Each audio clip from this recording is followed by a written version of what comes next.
Marge Schott was in the SkyCrib. Jeez. What? What's going on up there? Jeez. Jimmy, you just got me lifting this morning. Oh, you're lifting. Need some help? What? You need some help? No, folks, I don't know how much you love to work out and stuff, but I'm going to have to do it on my own. All right. How much you got on there? Well, I was just doing bench press, only had 520. Oh, get out of here. Well, I must, I admit I can only get up 15 to 16 times. Yeah. And you don't arch your back at all, do you? Not really. Don't you love- just flat to the ground. Don't you love those guys at bench press and they arch their back up like 2 feet and they think it's a legal bench press? Well, keep going.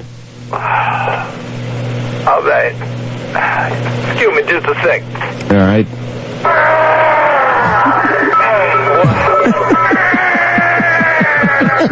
All right.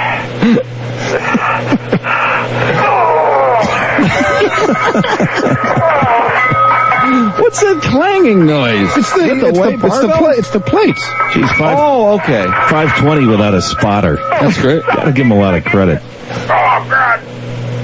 Dropped it right on my corn. Oh, Jesus. Nick, you all right? Hey, good morning to you, fellas. Hey, how you doing, Nick? Are you working out? No, hell, I'm just sitting here smoking. They're just kind of doing some Marlboro curls. Hey, How you doing, my man? all right. This day in 1978 that I was blown out of a gig that I had at KONY, Cody Radio. Ever tell you about that? No. Yeah, I was a morning guy, red hot. News chick was South African. Her name was Weenie Mandela. Her brother was Frankie Furter. I knocked her up. And after that, of course, I always called her Ballpark Frank. Because she plumped when I did her at the rim. Everybody wants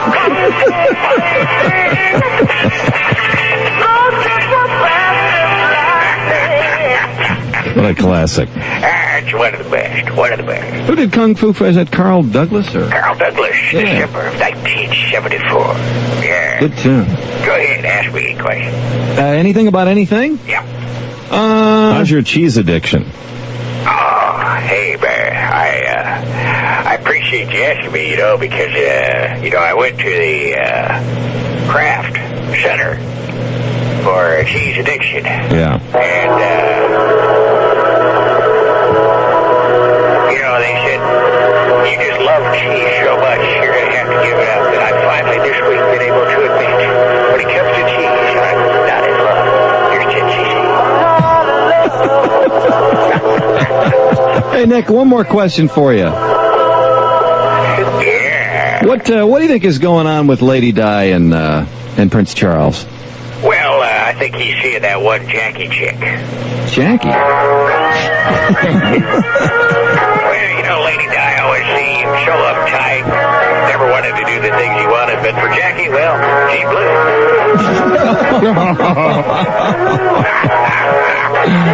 Oh, Nick, you're hot this morning. Yeah. Hey, Nick, come on. Posting with a Nickster. You're headed for the isolation booth. You're in with the Nickster this morning. Good morning to you. 7:35, 25 minutes in front of 8 o'clock, 85 in front of 9, 145 in front of 10. Good morning to you. He's got- Hey, there's my lady, Trudy Daniels. I'll never forget, in May of 75, Trudy and myself in the back of a Chevy van. I gave a girl a ride away.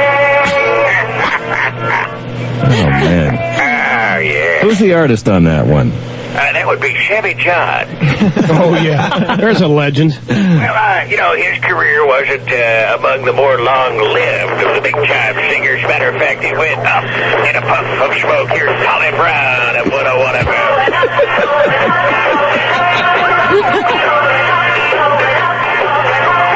Yeah. Okay, Nick. Yeah. Nick? Yeah. Yeah, could you put TC on? Please. All right. Yeah, fellas. Nick experiencing a mini blowout there. What was the problem? Oh, he just got a little racy, and we're running a little late. Oh, really? Yeah, he got a little rowdy there. It was a little cheesed.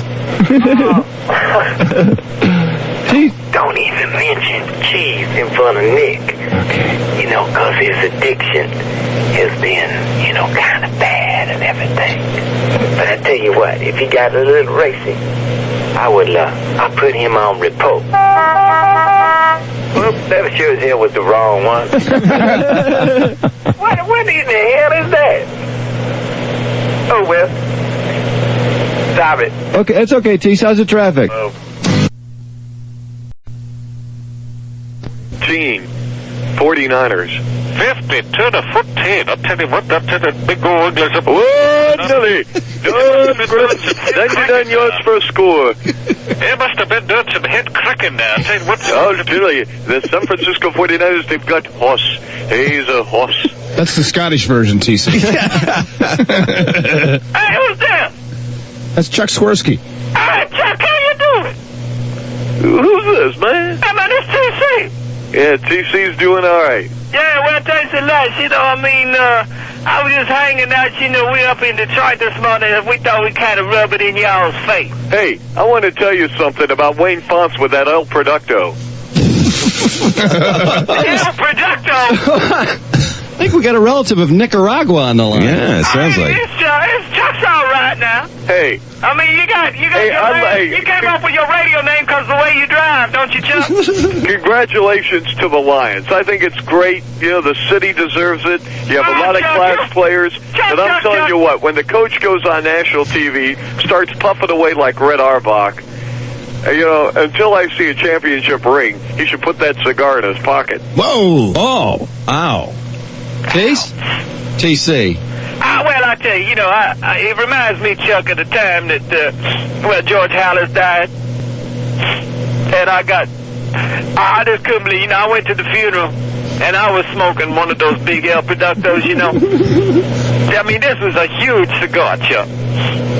And I looked at George, and I said to Mrs. Hallis, I said, he looks so good. He looks so natural. I think he looks exactly like we would want to remember him. And I'll tell you what. I'll tell you really one funny, thing. George Hallis to this day could still outcoach people in the NFL. Hang on, Chuck. You missed the punchline, Chuck. Hold on. Chuck, hang on. The punchline's coming. Chuck, now here's what happened. I was smoking that big El Producto like Wayne was that his name? By the way, you should never go in the entertainment field if it takes you this long to get your punchline out. Oh. Well, yeah, if you didn't have somebody blabbing over him all the time, it would be a You'd lot have a easier. heckler in the front row. Go ahead, TC. There's so much puke on the phone line I couldn't really get it out. So anyway, I said, he looks so good. He looks so natural. And she said, that's really funny, TC. He's in an urn. Oh, man, give me the no-dos. I said, man, I'm sorry. I had a big old El Producto like Wayne did. And I tapped it into the air, and I said, looks like George is putting on some weight. Oh, ow. Ouch! How about that, Chucko? Boy, I'll tell you what, you need some new material, pal. There's some fighting words for the playoffs. Well, my side been splitting from listening to your stuff on GN. I consider that a compliment. Whoa, Nelly. Oh, Chuck, you're doing a hell of a job over there at the funding of the city of Chicago, I guess. Hey, well, listen, Chuck, thanks a lot. All right, you take care. Merry right, Christmas. Hey, same to you. Good luck in the playoffs.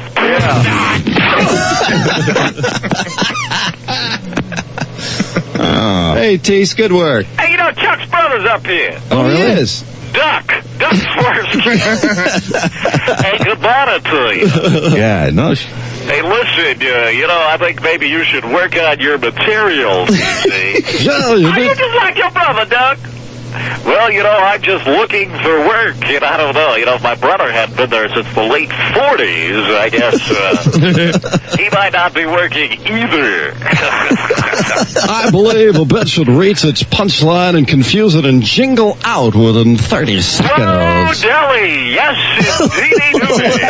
Hey, I'd just like to do a quick impression for you, Keith Jackson. Sure. Hey, that was... Get everybody, I'm Keith Jackson.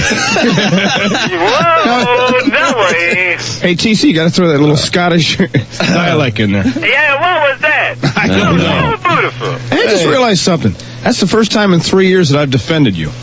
Hey, I mean, You know? I tell you what, I don't know about y'all, but I'm sitting here thinking, yeah, we can work the Chicago market.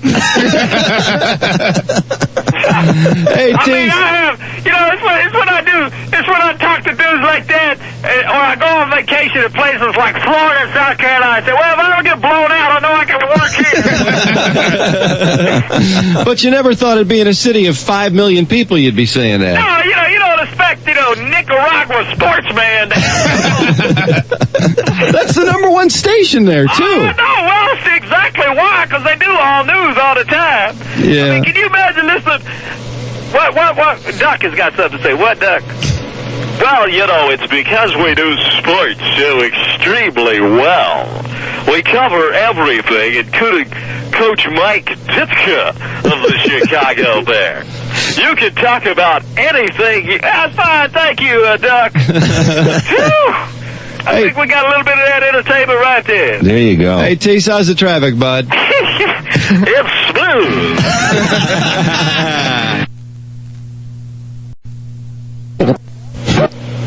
Hey, is Howard in SkyCrib today? Okay, well, all kinds of people who think they can stump him. Hello again, everyone. Hey, Howard. A pleasant good morning to you, Howard. Like the fireworks show at the old Sportscasters nursing home on the floor. Uh-oh. A playful Chris Schenkel tossed an M80 into Kurt Gowdy's oxygen tank. To be quite honest, we were not at all that impressed by the splendor of the resulting explosion. What happened? But Kurt must have liked it. He was oohing and ahhing for the entire 20 minutes it took for the fire trucks to arrive. Hey, Howard, are you ready for some stumpers? Of course, I'm ready to kick some proverbial ass. All right. Tim from Allen Park, go ahead with Howard. Hello again, Tim. Go to hell. My question. Be ready. Have the question ready to go. I don't have time to sit here and listen to Tim? He hung up. Tim completely Spit it chilled. out. All right. Larry from Warren. Hello, Howard. How are you doing? What the hell is that? What the hell? Howard, I got a stumper for you. Sounds like Humphrey Bogart trying to do Kurt Gowdy. That would be a sight. Okay, Howard, here's the question. Talking your real voice or your history. Okay, Howard. Here's the question, Howard. Is that your real voice? That's the best I could do. I'm sorry. Go, Larry. Just ask him a Okay. question. What college did Richard Nixon play football for? What college Yes. did Richard Nixon play football? That, of course, in 1926. Tiny Whittier College. Yes. Yes. Howard. Good job. That, of course, violated Howard's rules, which are 1965 on baseball, basketball, Of football. course, I know the answer. Then I'll listen to them. Dan and 65 and after, football, basketball, baseball, no two-parters, no multi-parters. What about hockey?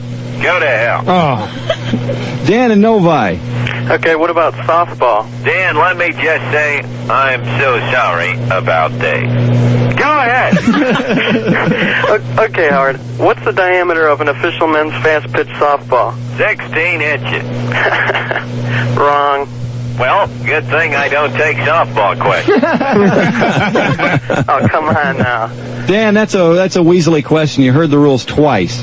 Oh, come on. Dan. It's a sport. Softball, baseball, come on. Dan. We'll see you in Barcelona.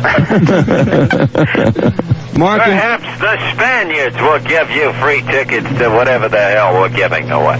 Mark. How's that? Mark. Hello again, Mark. Let me just say I admire your first name greatly. Thank you very much, Howard. Hey, Howard, name the baseball team that Bob Costas played minor league for. Well, he never played minor league baseball for real. Oh. He had an exhibition stint with the Mud Hens of Toledo. Mark.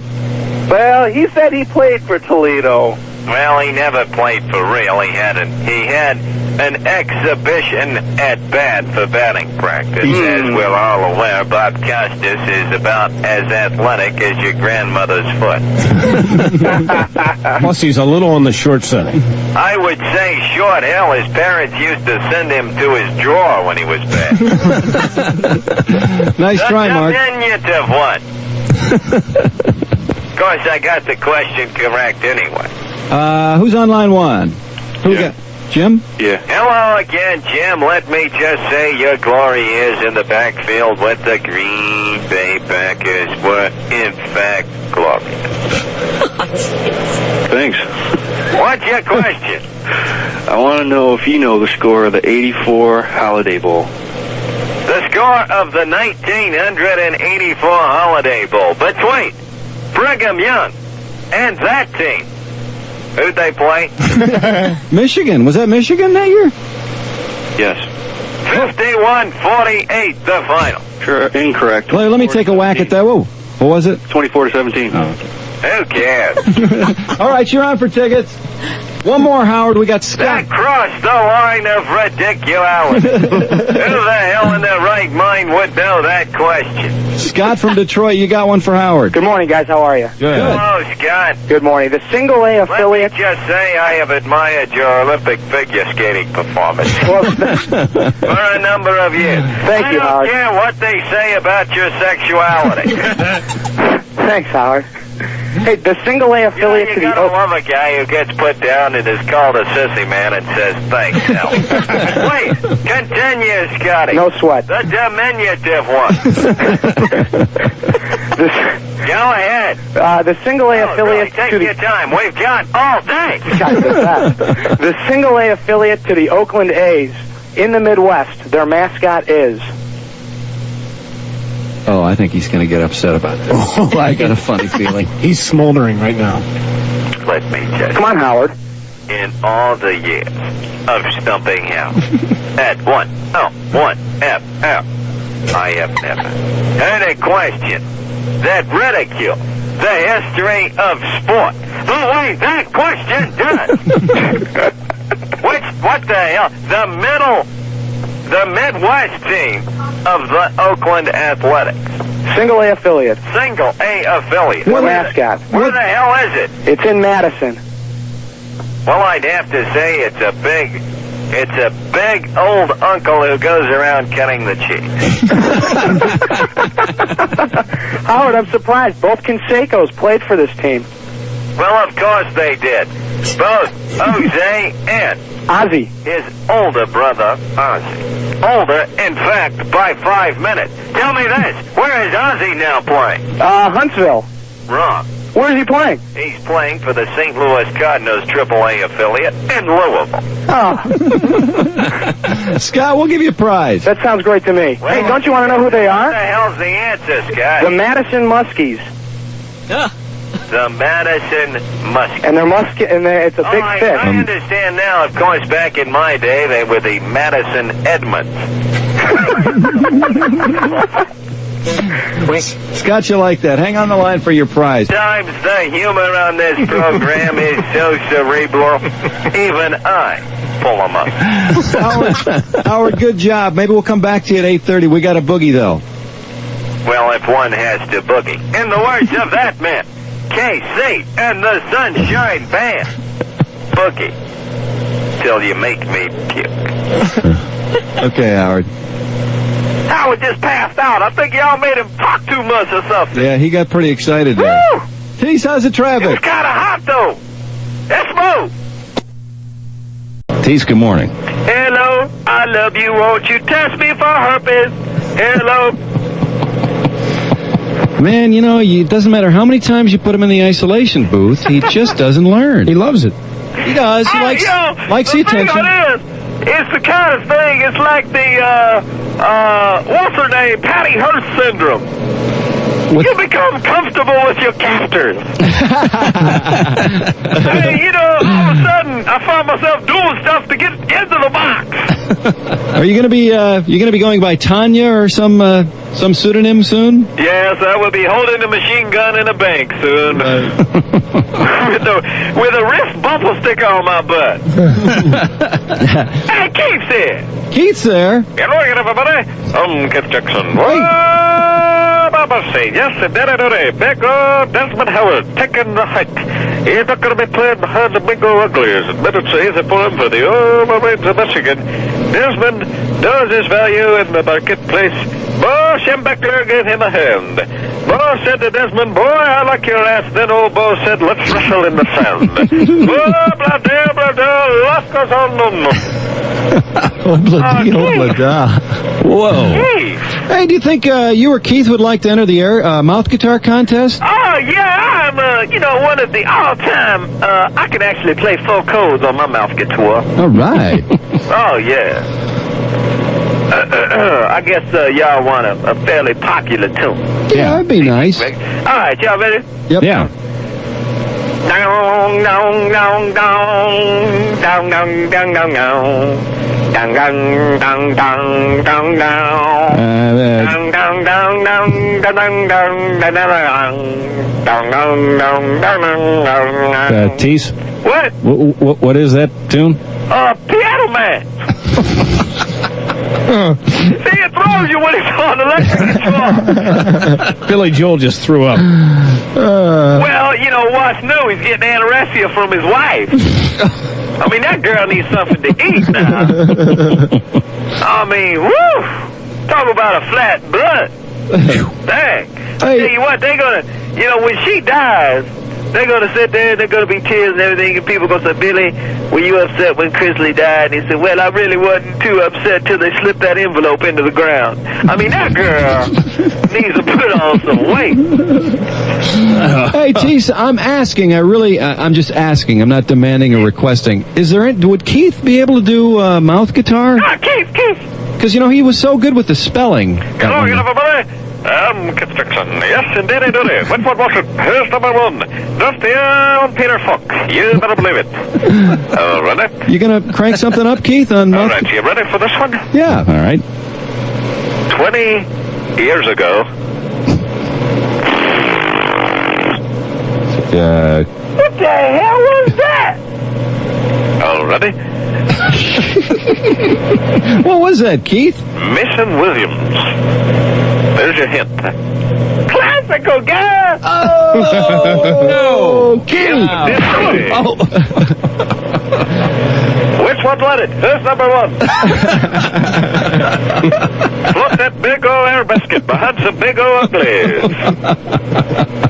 Well, we reached a new low now. Yeah, boy. I'd hate to have to put Keith in the isolation booth. Actually, I don't want him in there with me because, I'm getting real comfortable. You better open the window up there. Yeah, that's the truth, Smoke Gun. Tell you what.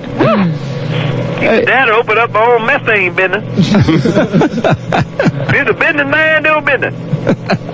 Hey, Tease, how's the traffic, bud? Oh, it stinks.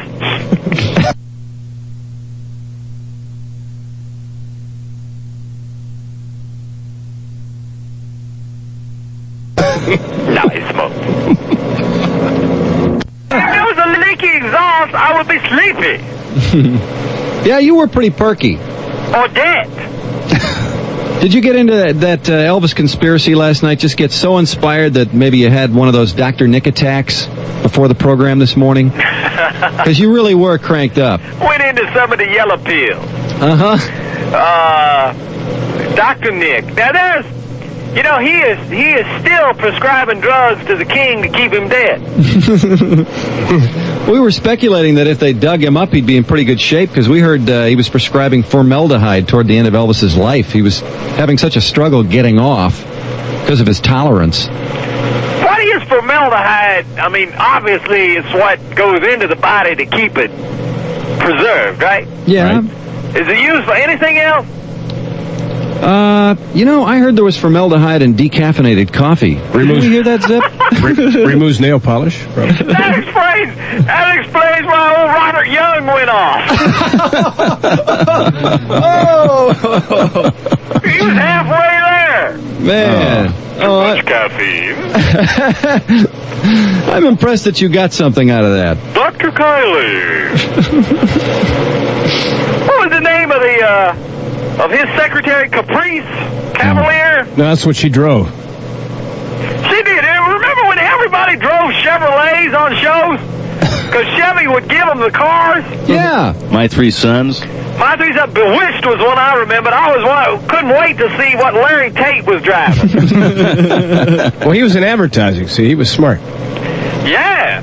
Of course, it was always Darren or Sabrina that was coming up with the ideas. Samantha, rather. Sabrina was the... No, what was the... Sabrina was the sister, right? Right. The sister. And, of course, it was always funny because they would put Sabrina, played by Pandora Spocks. Spocks.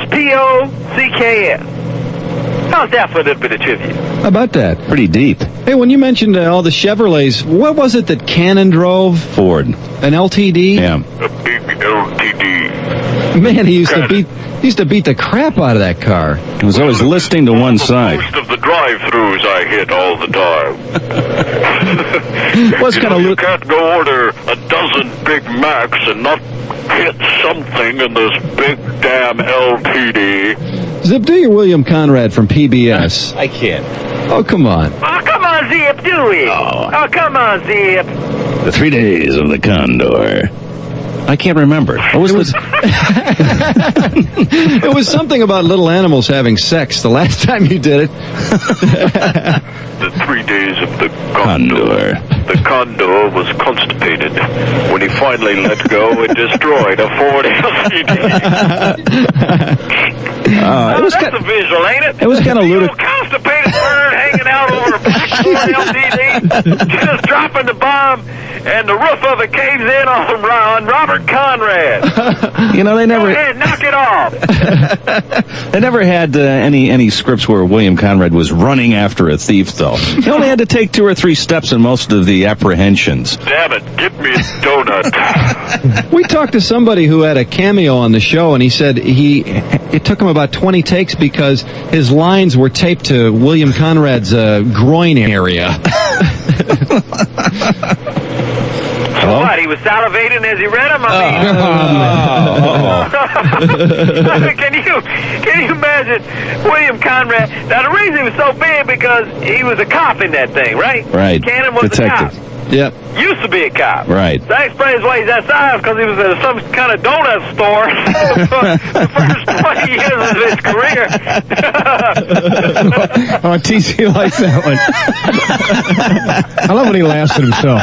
It's so funny. I swear to God, this is a true story. Somebody, I was at what was a fairly serious workplace. Believe it or not, I used to have a real job. Mm-hmm. And somebody, these are the kind of cool practical jokes you could pull. We had a secretary that was like the biggest hypochondriac in the world. I mean, she would come in every day with something new. If she saw Oprah Winfrey the day before with a special on dyslexia, she couldn't read. If she come in with, she sees something about this new virus, she would have it the next day. So one day, she got all worked up and actually laid down on the ground of her office. So she's laying there on the floor, and somebody goes, call to the police, call the police. And I, with a straight face, I looked at him and said, do I look like I know the number to Dunkin' Donuts off the top of my head?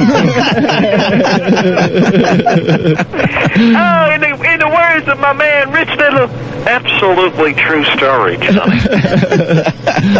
Tease, how's the traffic? Hi, Spoof.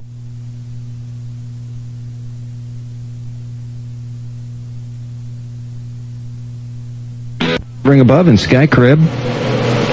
Hello. Hello. That was my English accent. What did you think? Hello.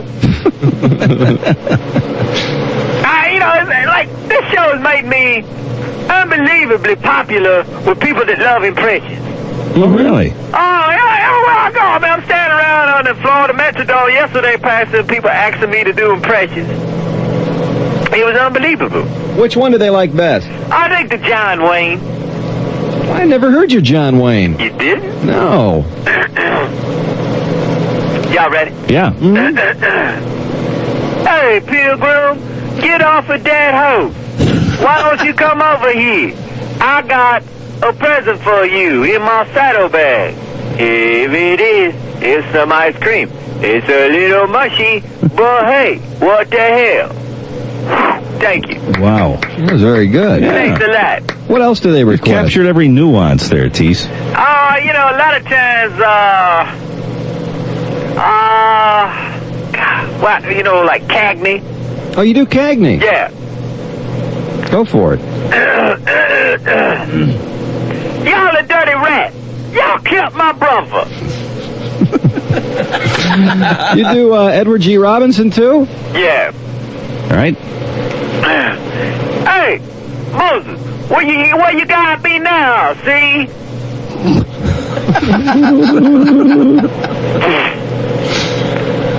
Oh, me. Yeah, I tell You you. know, there's Jimmy Stewart. Yep.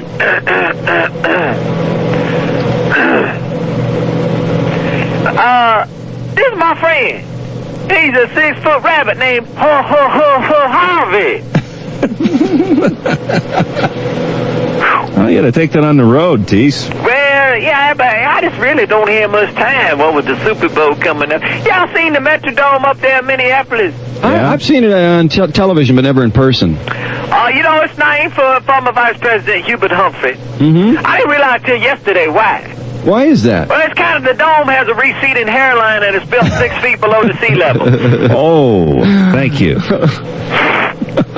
Hey, Tease, I'm just curious, Super Bowl being Sunday, maybe Keith is in the copter this morning. I hope you don't have to wake him up, but I was just curious if maybe he had a prediction, or... Oh, I hope you don't have to wake him up, Keith. He knew he would be sleeping. I know, but I like it when you wake him up. Keith, wake up. Wake your ass up. Super Bowl Sunday, Keith. I'm not doing the play-by-play, but... No. Come on, get up. Give me just a second, I gotta wind him up. All right. Okay.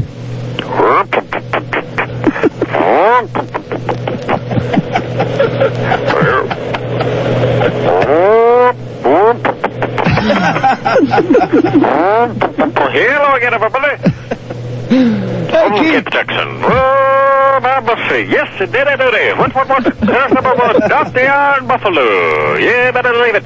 The big old Bears got them big old uglies up front. I'll tell you what, Bruce Smith just looks like a big old ugly. I'll tell you, of course, that Mark Rippon ain't got a lot to offer either. I'll tell you what, they should have given him number 10, and instead of his name, just put Oxy on the back of his jersey. I can't believe it. He'd start doing some head crackets, a big pus will be coming out of that boy's face now, I tell you what, you get that thing going, that big old saucer is going to be a rocket up there in Minneapolis. You know, the Gophers generally play up there, and I ain't talking about Fred Grandy, although he was an acting hoss. Of course, now he's in the House of Representatives, I believe. And if I was speaking of the Hawkeyes, almost hidden fry, maybe, that ball game. Kid came out of Holt from TCU. I tell you, he was a football coach and knew what he was talking about. Just like Mr. Woody Hayes, 3 yards, drive it straight up the middle. And that was just with the cheerleaders. Oh! All right. Can you say alrighty one more time? All right. One more time. All right. You know, I want to pay it.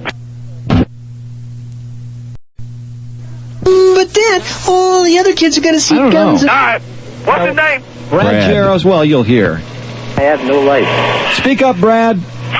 I'm Brad Jarrett. I'm from West Bloomfield, and I have no life. My name's Brad Hey, Jarrett. Sister Man Brad! And I have no life. Hey, Sister Man Brad, we found the My name's underwear. Brad Jarrett. I'm from We West found the Bloomfield. women's underwear in your house. This is Brad We were Jarrett. checking everything out while you stuck on the phone since you ain't got no life. I'm Brad Jarrett from West Bloomfield, and I have no life. Kind of doing the thing like Jim Brad Ignatoski Jarrett from Taxi. From West Bloomfield, Yeah. and I have no life. He sounded almost like a rock star there when he said, I'm Brad Jarros! Thank you. Put a little Frampton underneath Brad it. Jarrett. Shadows grow so long before my eyes, and they're moving so close to I me. have no. Okay. All right. He couldn't get through. I don't know what the problem is. He's only, how long does he have, Karen? About 15 minutes? Oh, he has 18 minutes left. He got 18 minutes later. He'll make that easy. Yeah. Yeah. I wonder, what do you do to focus, you know? I don't know what, especially when you have no life, it seems like it would be even harder. Well, that's true. I guess what he's probably doing is he's written it. Since he had no life, he wrote his entire script. Like he wrote it out 18,000 times on the inside of one of his comic books. By the way, anybody know anybody that gets comic books here in the 1990s? Actually, it's a pretty big deal, isn't it? Collector deal, yeah. That's what I mean. Is that frightening? Yeah, it's kind of scary. How about these people need to create a life at some point? It's mostly adults, too, I think. Yeah, that's the thing. Adults with calculators on their belt. Yeah, the pocket protector gang. I got a 1932 Mr. Marvel. Oh, that's unbelievable. How would you land such a thing? Paying half a year's salary, probably? Yes. Oh, that's beautiful. Damn, now what do you do with it? Well, there's always some other nerd to buy the thing for even more. I know. I mean, that's what's incredible. It's like that and baseball cards. If somebody finally decides that they're not valuable anymore, does it start a domino effect?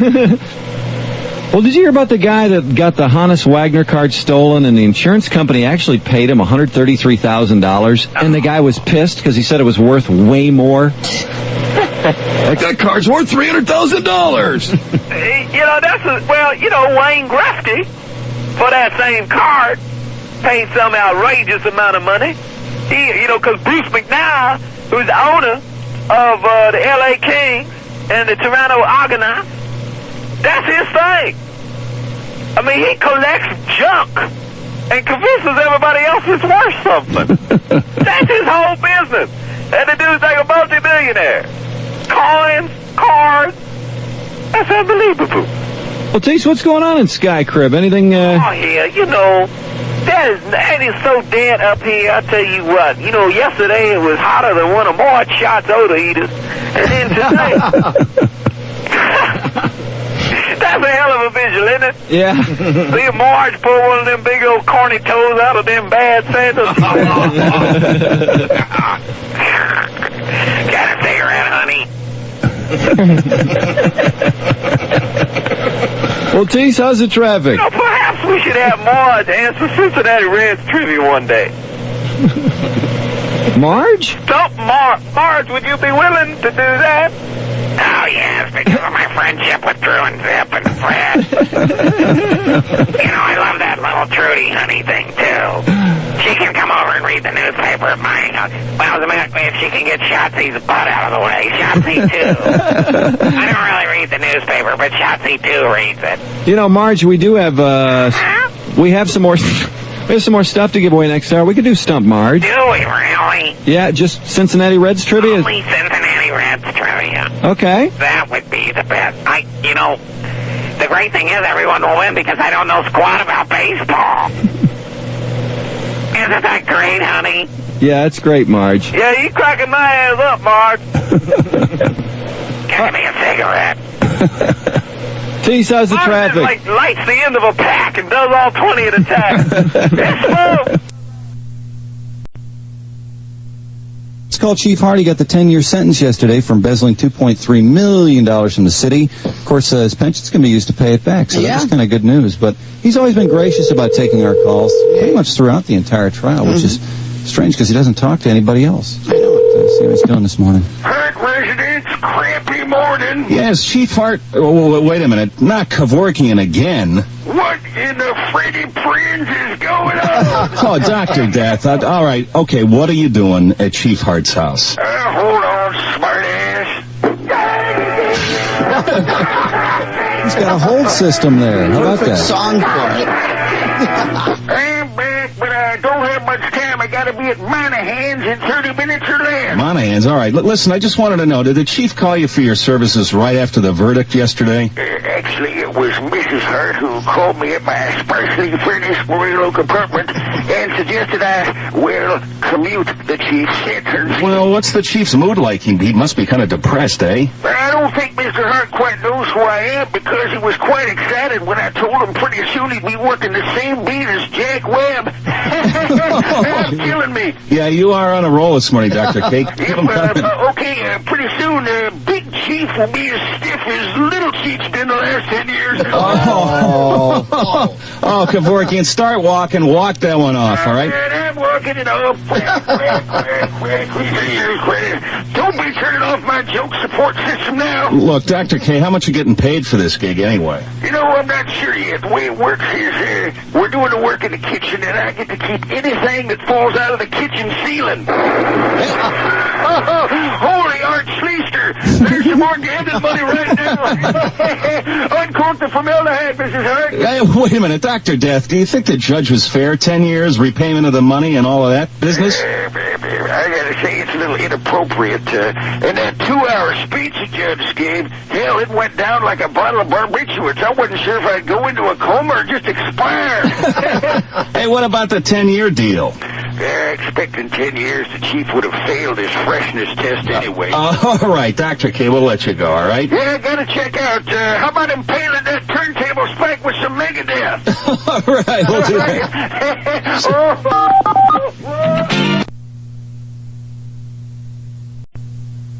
Oh, with some belated birthday wishes to Mayor Coleman Young. He turned 74 on Sunday. Mayor Coleman A. Young. Hey, Coleman, Drew and Zip over here at WRIF, sir. God damn it, don't call me Coleman. Sorry, it was an honest mistake. Hey, we wanted to wish you a belated happy birthday. We tried to call you Sunday, but there was no answer at the Manugian. I was screwing it. What? I mean, I was screwing around in the yard. Yeah. Well, Coleman, what did you get for your birthday, sir? I got a suit of armor to protect me from the hostile suburbs, and I got a hatchet. See, now I can do a hatchet job on everybody who's trying to do a hatchet job on me. Oh, so you're happy with all your presents then? I'm disappointed because I wanted a big wall to put up across 8 Mile. Oh, right. We're awfully threatening out here. Hey, do you have any comments about the whole Chief Hart deal for us, sir? Well, only that it was a damn good man. See, nobody knows a good man like a woman, and look at all the woman after Hart. All right, well, let's ask you about a couple other things while we got you. The downtown fireworks are coming up, and obviously a concern about safety given the Joanne Was situation last year. Hold on, that'd be a damn lie. That woman wasn't Joanne Was. Why, that was a paid actor just to make the fit of the toilet look bad. Okay, well, how about a statement on the upcoming fireworks, all right? Give you a statement. Everybody south of 8 Mile, leave your jewelry and valuables at home due to the danger of Birmingham housewives with their goddamn video cameras.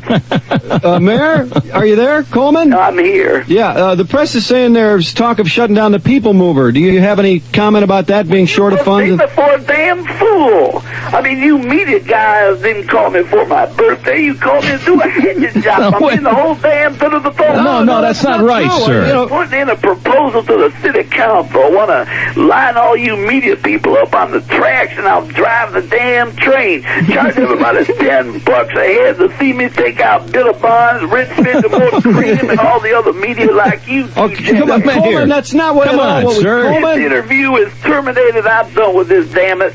Coleman! How's that? Nothing but...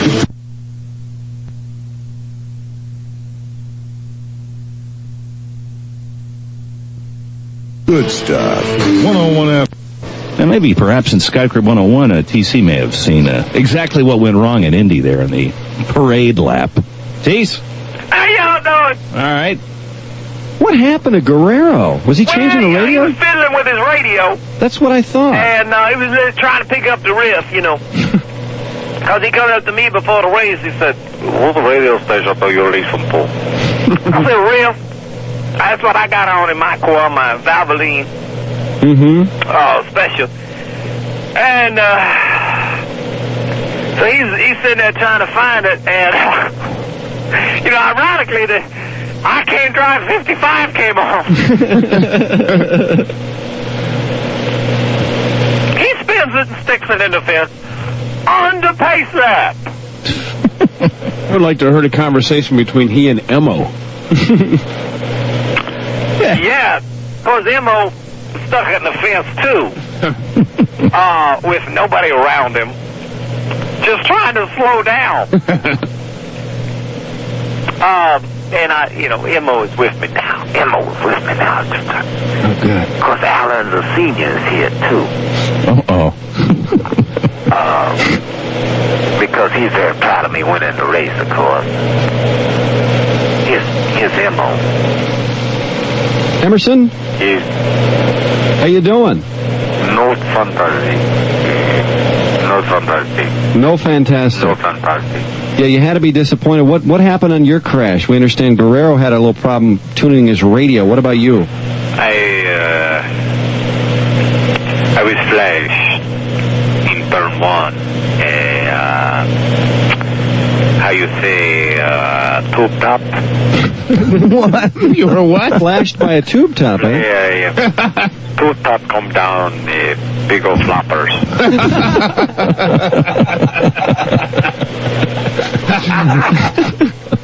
two big floppers. How you say, dueling banjos? The zongas, Well, that could happen to anybody. marimbas, how you say, flesh bulbs?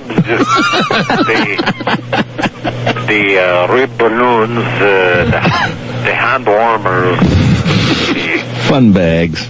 the windjammers, the dirigibles, The what? the dirigibles.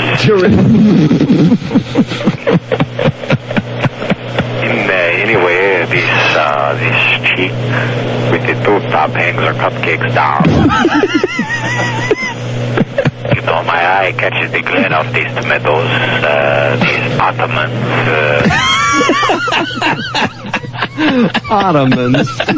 So I'm trying to concentrate in turn 1, trying to turn, left. And I got, 2 fried eggs there. He's not fantastic. Sunbacks, these fog lights, these creamers right there in my face, these damn pagodas.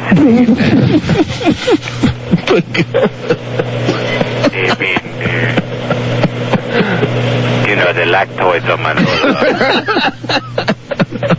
The kind of lip fodder I did not need right there, Roger Pinsky's on my radio, so what are you slowing down for? I got 2 gobstoppers here you won't believe.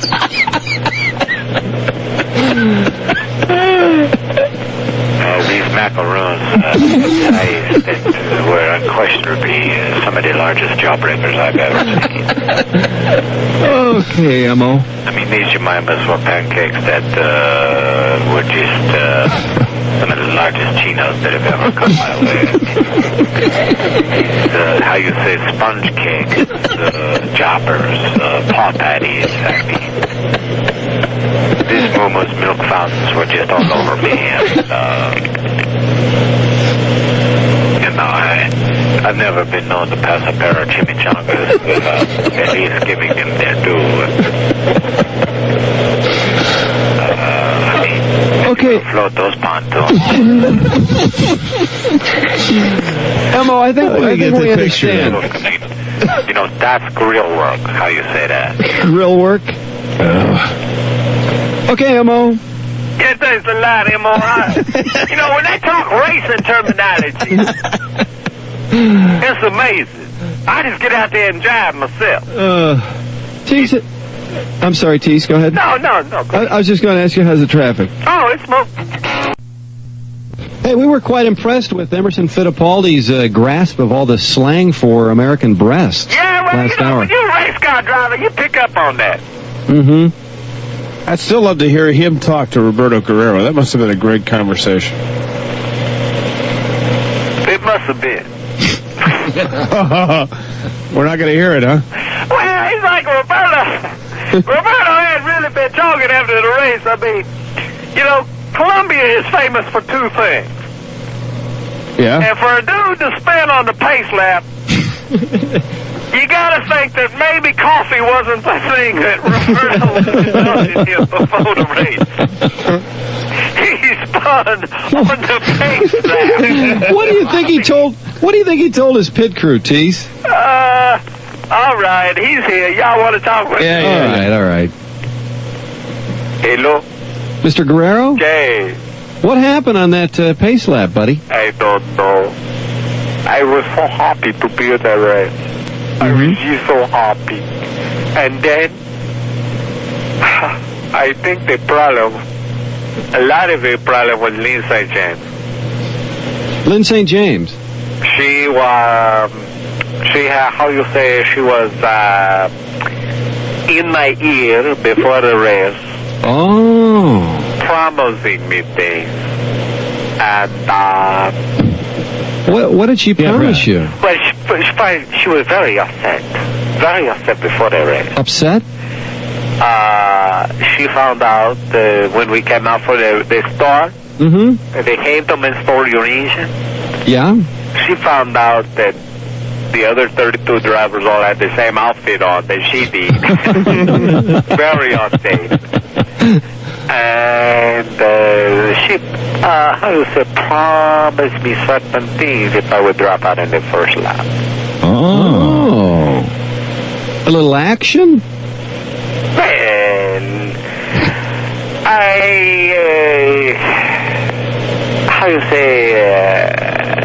smoke a cigar?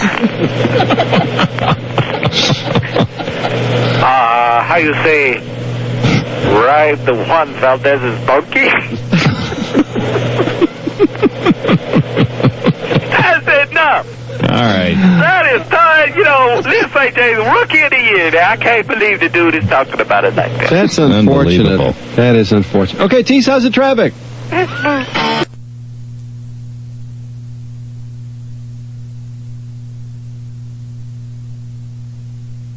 T, how you doing this morning, Tease? Well, I'm here.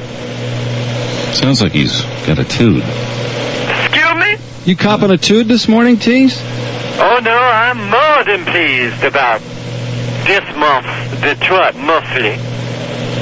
Oh. What happened? You got a copy of that, eh? Yes. Well, what's the problem? It's a swimsuit spread, and we got a little photo in there, but, of course, Where's my photo?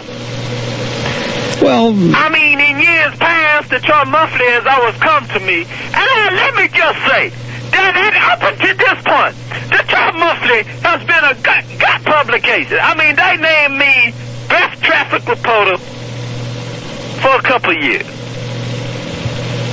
And I think that shows that they on the money. But then, year after year, they call me and they say, all right, TC, we got the swimsuit edition coming up. We want to be fair to both the men and the women, the male and female of the species. Would y'all be on the cover of the swimsuit edition in a thong? And I always have to turn it down. mm-hmm. Well, maybe that's why they didn't invite you to the shoot. Not based on principle, but based on the fact they won't pay my $50,000 fee. So, I feel a rage coming on. so then, I kind of sit back, forget about it, and I open up the Detroit Monthly publication to check out Raylene, who's one of the featured models this year. Mm-hmm. And lo and behold, whose picture do I see? Drew and Zip. No spokesperson. No TC. Just Drew and Zip. Oh, Mr. Stress and Trudy are in there, too. No spokesperson. No TC. Drew and Zip.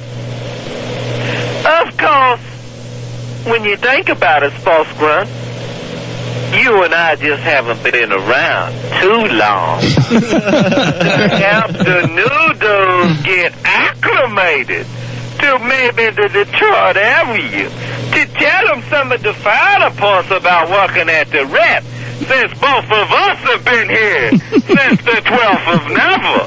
But no! Mr. Drew and Zip just want to get in there wearing that swimsuit, saying we so bad, we don't need spokesman and TC. We can do this show just like we did in Phoenix. We can do this show just like we did everywhere. We can have no party without these two dudes. What the hell do we care? Where did they go on and nothing?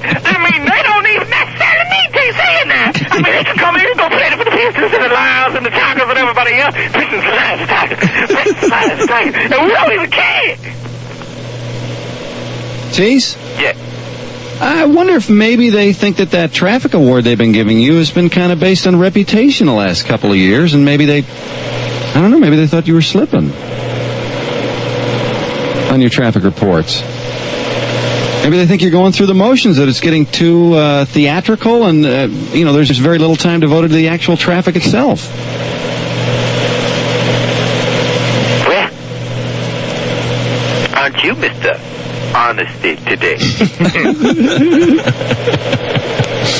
Maybe it's time we delve into your personal past. Dig up several of those ex-wives who are hanging around. I don't have any ex-wives. Oh. Daddy's deployed.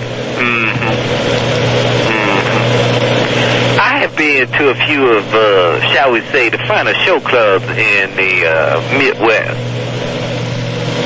I mean, they billboarded that way. Drew's ex-wife, lethal weapons.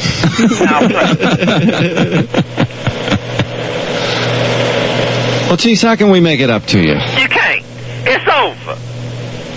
Well, there's next year's edition. No, I mean,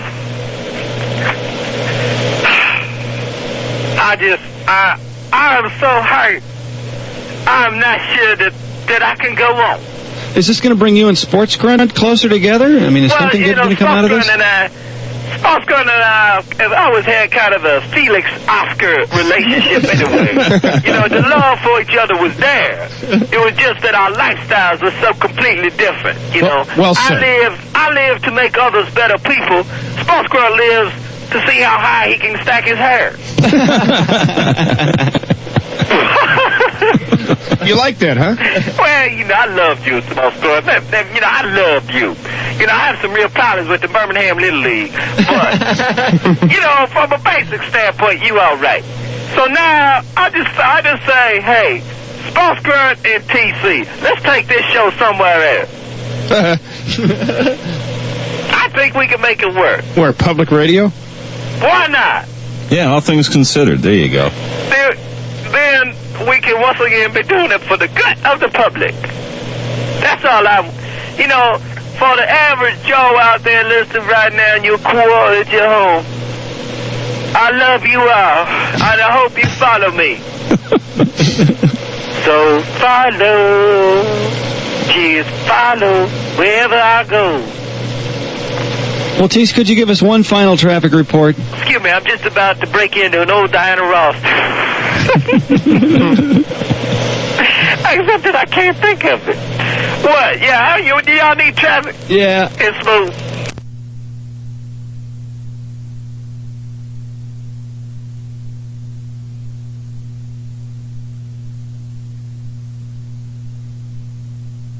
Urban right now with TC. Hey, TC. Good morning to you, fellas. Oh, Nick, right Nick. out of the gate. What, TC pull something? No, he said he quit the show. Oh, that's right. That's right. God, I forgot about that. He had an Although he attitude. didn't say to tell you that, of course, he's driven 270 miles an hour in his Rambler.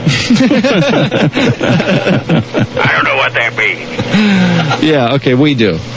Yeah, some people are exaggerating, I think, on the fastest they've driven their cars. Today's an anniversary date for me.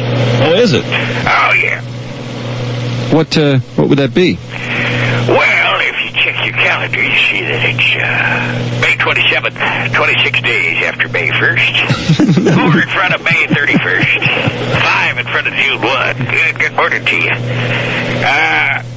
It's the day I left the gig in Milwaukee. Oh, really? Yeah. What? WEAN. Ween Radio.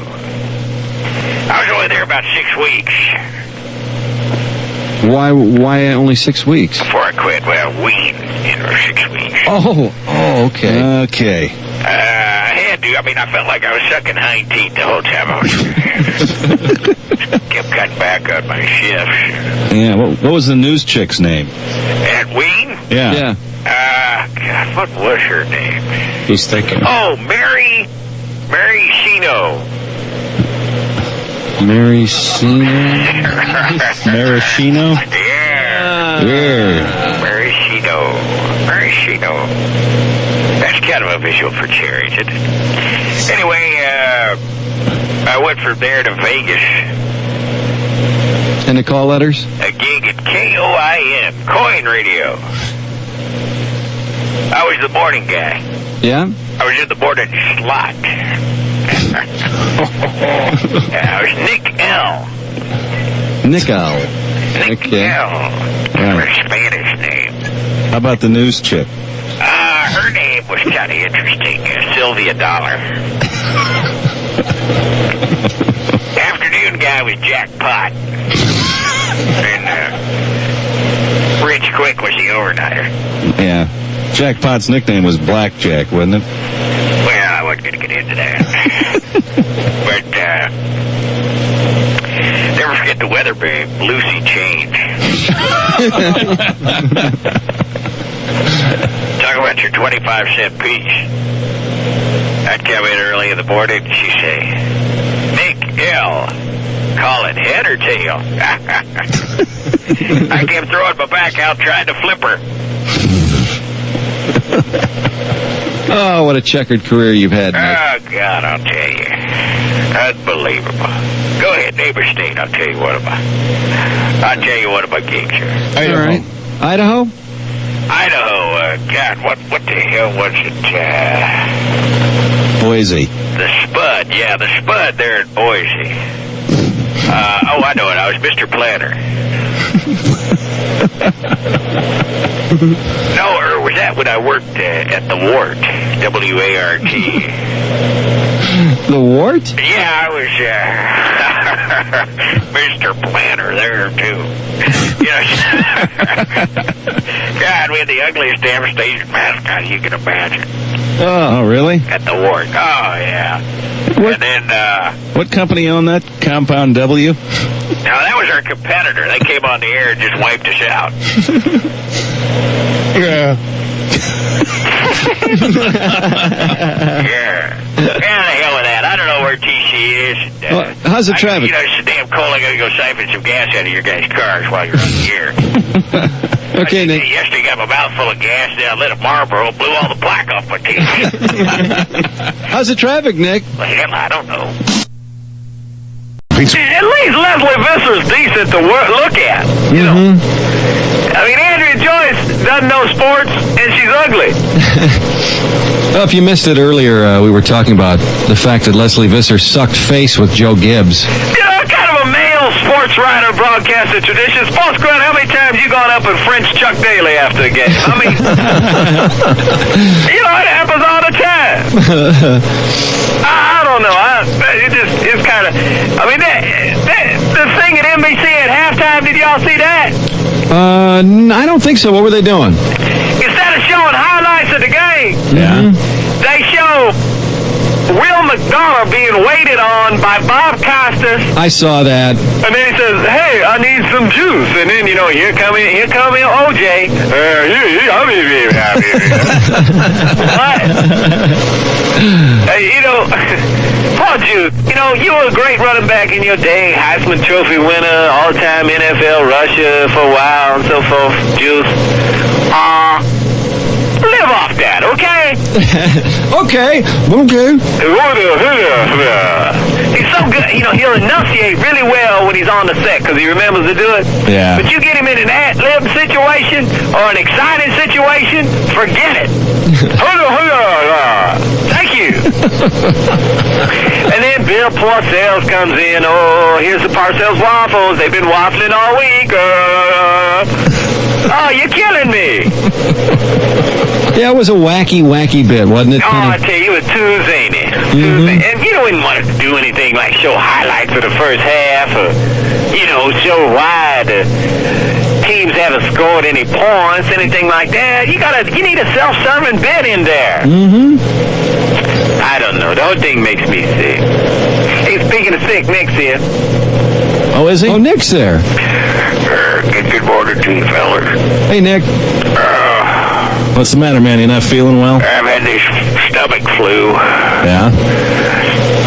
You know how you can tell a woman has the stomach flu? She just runs in her stockings. Hasn't affected your sense of humor, Nick. It's always sharp as ever, Nick. You know what you call a guy with the stomach flu who eats your french fry? No. A regurgitator. Hey, you know what the difference is between Linda Lovelace with a bunch of studs and somebody with stomach flu? Oh, boy. I'm afraid to ask. Well, one blows chunks and the other one... Hey, Nick, that's enough. Oh, man. All right, that's it. That is it. All right, That's Tease. beautiful. How's the traffic, bud? That's my little tired. You sound a little tired? Yeah. It's a little disinterested to me. Excuse me, let me take a drink of sake.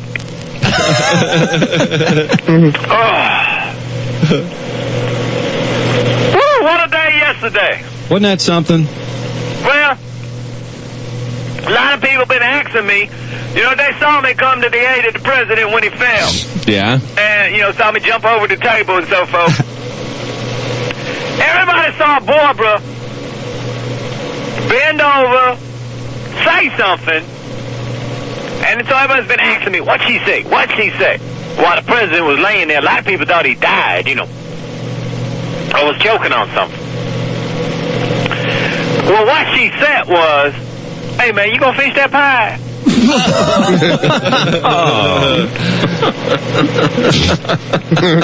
That's almost booth material. Then what I had to do was, when the president stood up, you know, we got him composed, we put his jacket on and stuff. Mm-hmm. When he stood up and said, later, you know, a lot of people, when it was, after it was overdubbed by me doing my Bush impression, he said, well, that's one way to get some attention from y'all. Right? Yeah? What he actually said before I had to overdub the audio. Yeah. I hope that pays y'all back for Pearl Harbor. Oh, man. I think he's going. Yeah, He's going in the booth booth. time. You're going in the isolation booth, TC. I'm sorry. We erased him. Now, he's playing games. He's trying to pretend like the line's broken up, I think, so he doesn't have to scream his way out of the booth.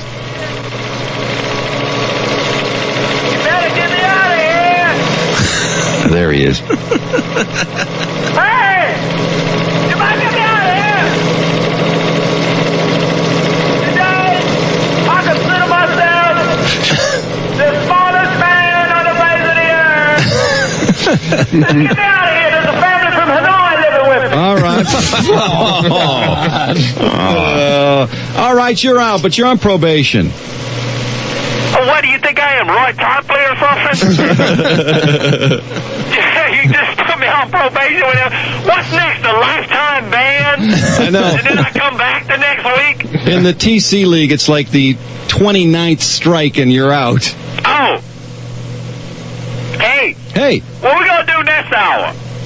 what do you want to do? I was thinking we hadn't, talked with anybody for long. All right, we'll open up the phones. Maybe we'll do Stump TC, or if you want to just talk to people, you get some medical advice maybe, or legal advice? Yeah, maybe that would be fun. You know, the Dr. TC show. All right. No Hey, problem. You know, did you see that Stuff Gun? You watch ESPN, don't you? Oh, religiously, or I tape it. You ever watch that show, Fishing Hole?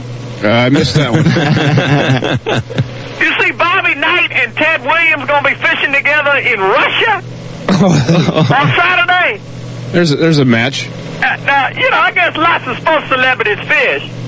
Now, Steve Howe ain't a very good fisherman, though.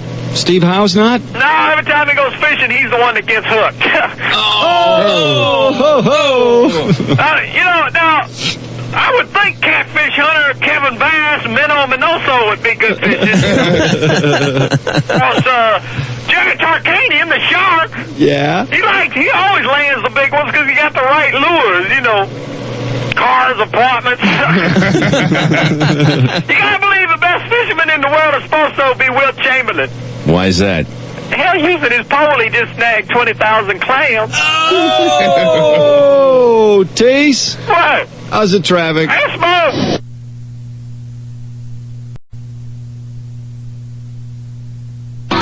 Man, how Not too bad. How you doing, Nick? Oh, God, I don't know when I've ever felt worse. You know, the blebitis in my legs acting up again. I wish I had some health insurance so I could get the thing looked at. Well, I can't help you there, bud.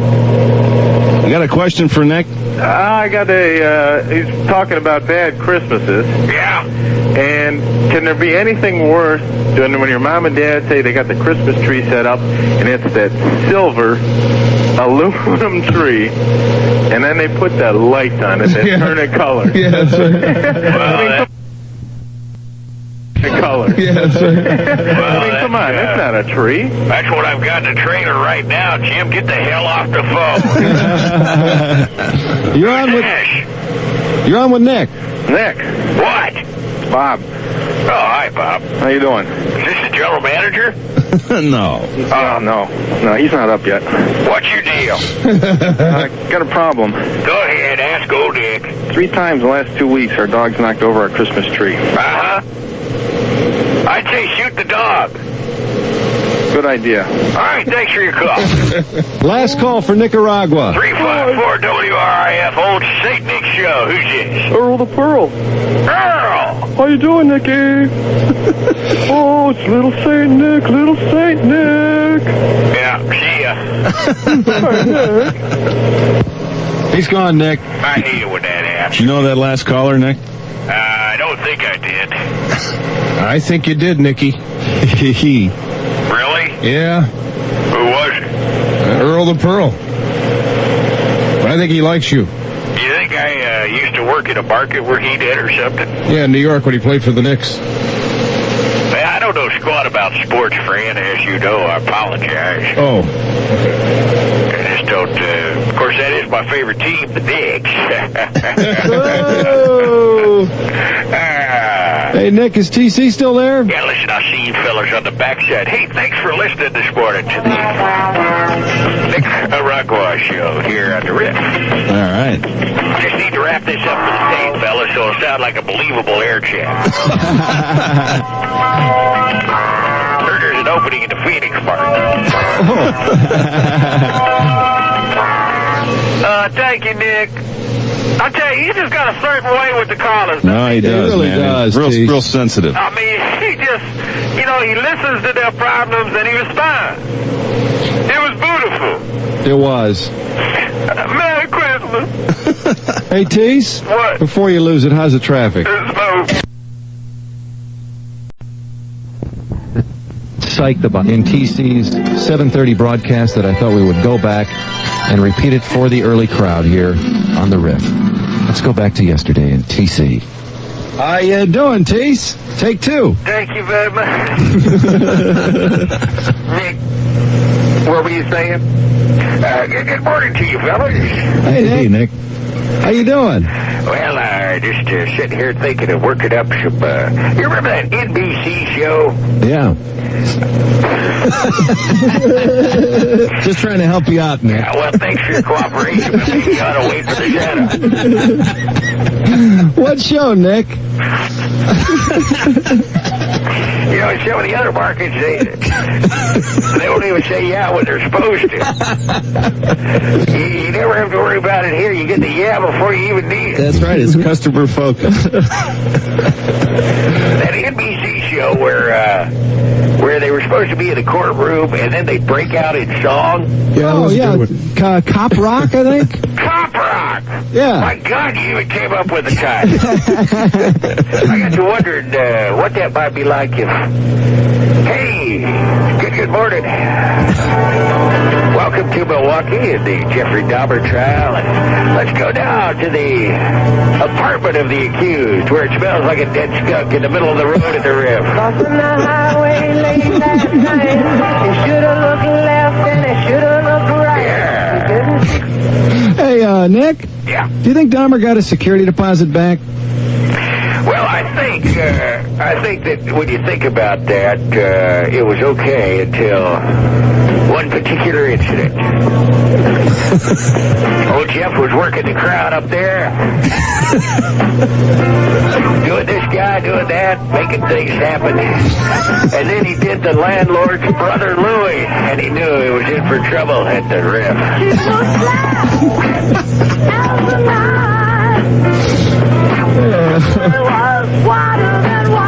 You know, I love getting out the old 45. Yeah, they do it. There's nothing quite like it, you know. The thing of it is, when the people would come to his apartment, Jeff had to make sure that each and every one of them was alive. So the first thing he would say, "Let me take your pulse. I gotta have a heartbeat. It's a love beat." The Freakos at the RIF.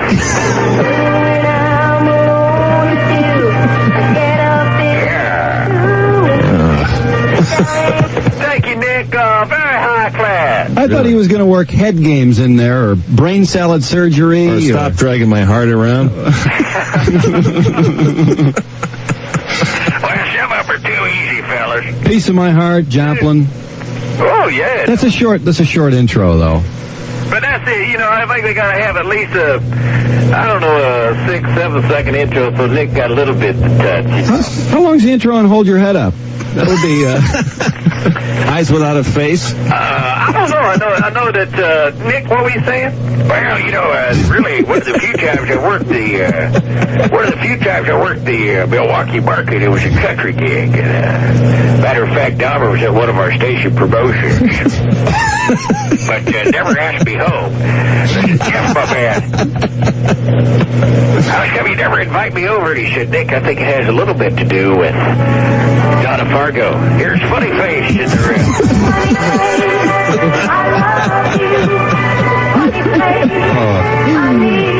Oh, Nick. Yeah, thank you. Or a boy named Sue. That'd be good. Oh, Nick. That'd be a good little Just thing. know I'll it. tell you what, these trials have just been amazing. I mean, on one hand, we got the Mike Tyson trial.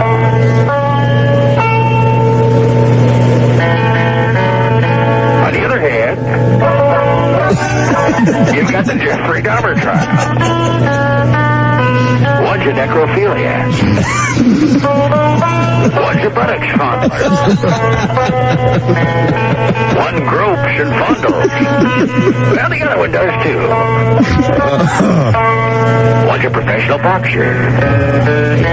Oh, no. Well, this one is a relative unknown. One makes him squeal like a pig. One does him up like a hog roast.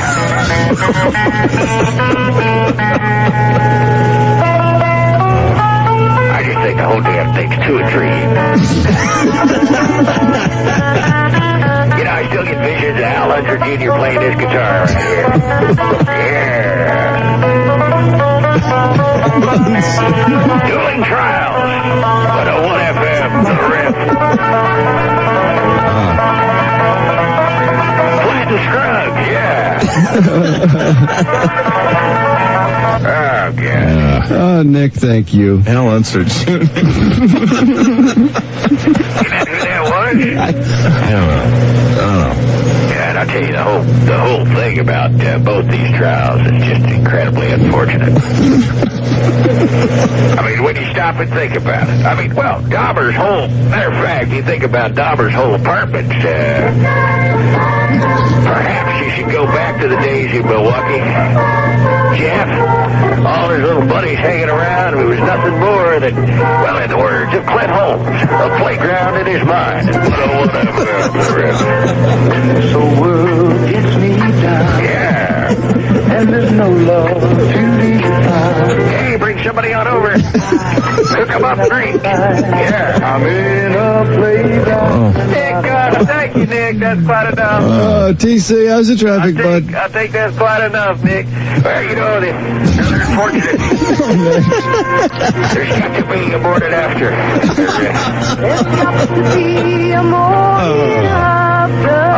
It is a smoke. Thank you, Nick. your copter buddies, and we missed all you guys. Well, Nick was going to say something. Oh, okay. Here, get this water to you, fellas. How you doing, Nick? Horrid. What's the problem? You didn't hear where I was last week? No. Betty Crocker Rehab Center for Government Cheese. You addicted to the stuff, or? Oh, yeah. I didn't, I didn't even realize it. I mean, just every month I'd go get my big 5-pound block and fit real nice right there in the glove compartment of the Torino. When I first started a couple of years ago, getting that free block of cheese, it would last me 30 days, the entire month. Go pick up a new block the first of the month. But, Then after a year, it only was lasting me about half the month. I'll admit, I picked up my June allocation, and it only lasted me 18 hours.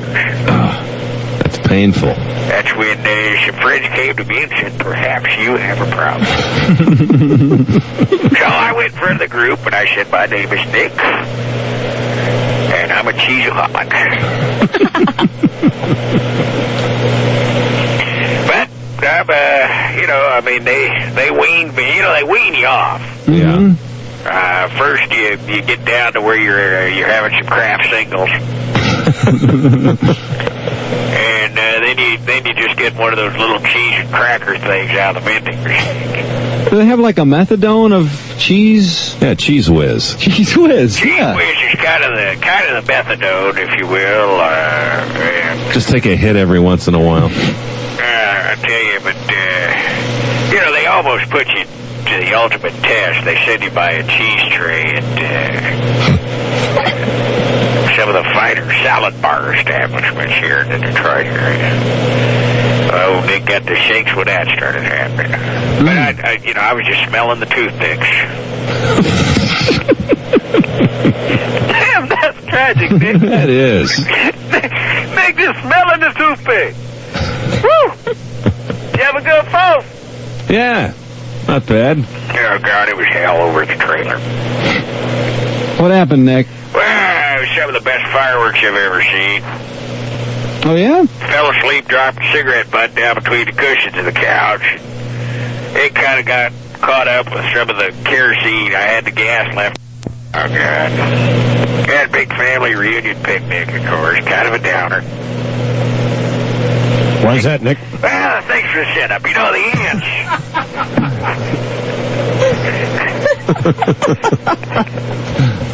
I guess the timing's off for being... Fred, we carried him the whole way, and Fred jumps in once and gets all the credit. Yeah, the hell with it. I was going to talk about the ants being damn annoying. Forget it.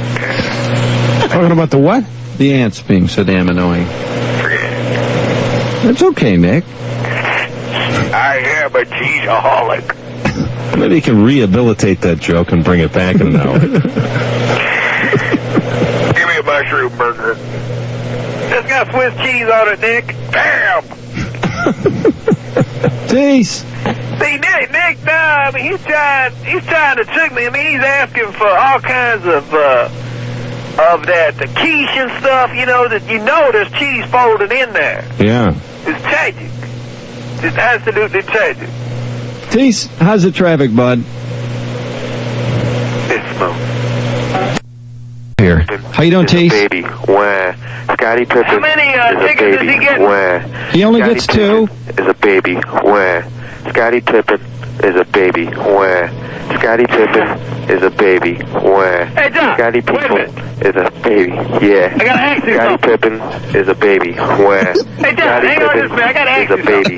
Where Scottie Pippen is a baby. Where Scottie Pippen is a baby. Where Scottie Pippen is a baby. Where Scottie Pippen is a baby. Where Scottie Pippen is a baby. Where Scottie Pippen I'm just over is here a with baby. John's wife. Where I'm Scottie curious. Pippen is a baby. How she got Where that birthmark Scottie right between the Pippen thighs is a like baby. this? I've never Where seen. Did you know that, John? Scottie Pippen is a baby. Where Scottie Pippen I mean, is a John, baby. the interesting thing to me is Scottie Pippen that is a there's that baby. tattoo Scottie right there Pippen by the birthmark saying is a baby. Larry was here. Scottie Pippen is a baby. Scottie Pippen is a baby. I can see the beads of perspiration breaking out on his forehead. He's pretty focused, though. Yeah, I wonder, now, of course, if you do that with Bulls fans, what they do is, they say, well, just a minute, let me write that down.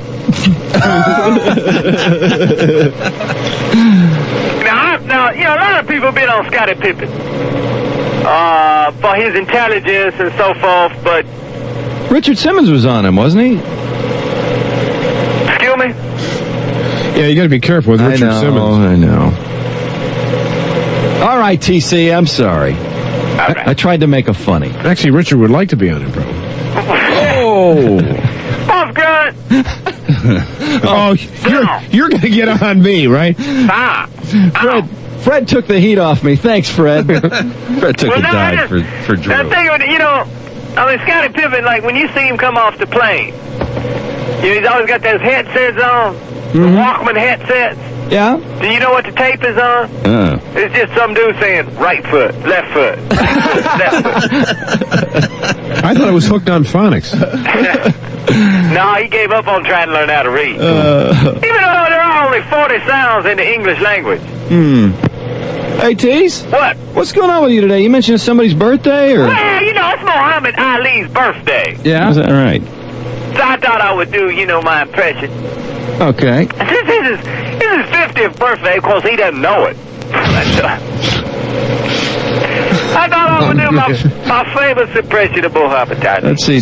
Stand by with a booth. JFK Wednesday, Harry Chapin Thursday, Muhammad Ali Friday. What? Maybe we should. Now that sounds like a continuing drama. Hey, it's JFK Wednesday here at the WRIF.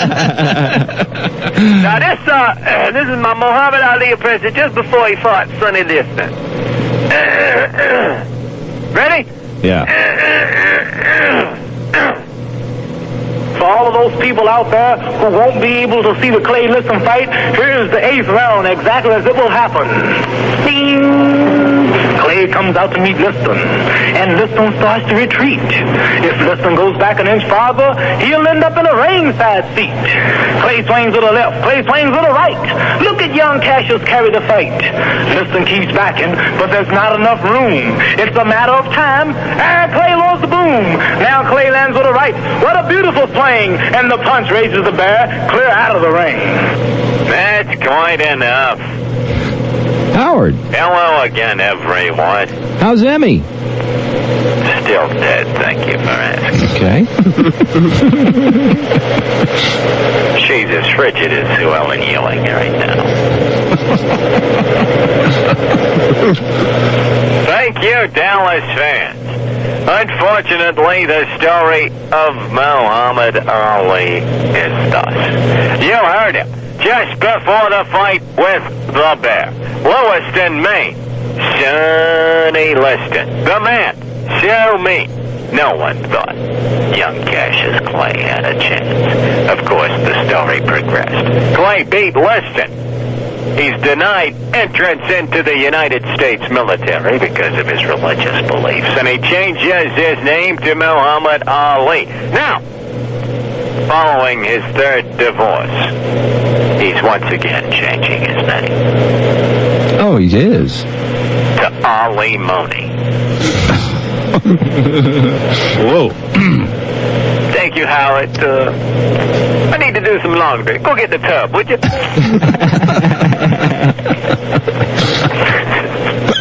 Throw in some shirts, a little detergent. Howard takes care of it for me.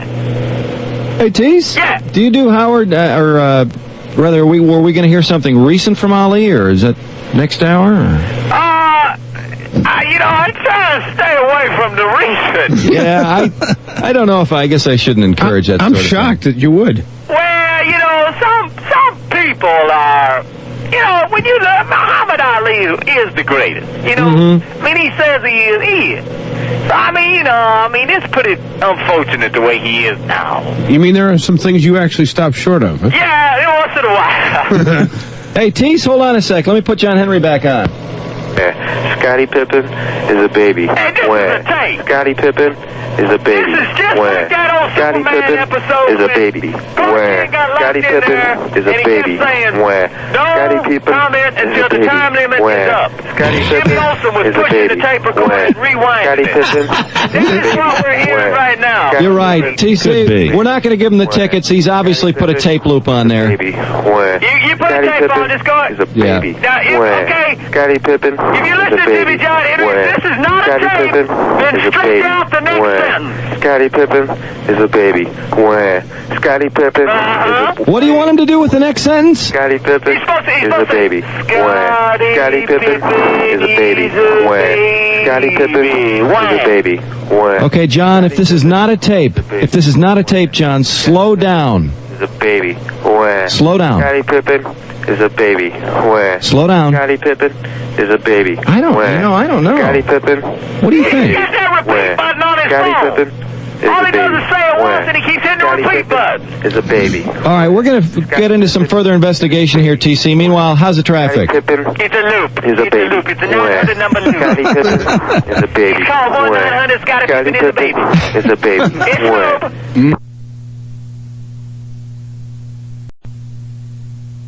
I'm not worthy! Crew and Zip in the morning. I did want to point out that TC is taking calls at 354 WRIF if you have a medical problem, and let's see if TC is ready for us. All right, Keith. Spell liquidator. All ready?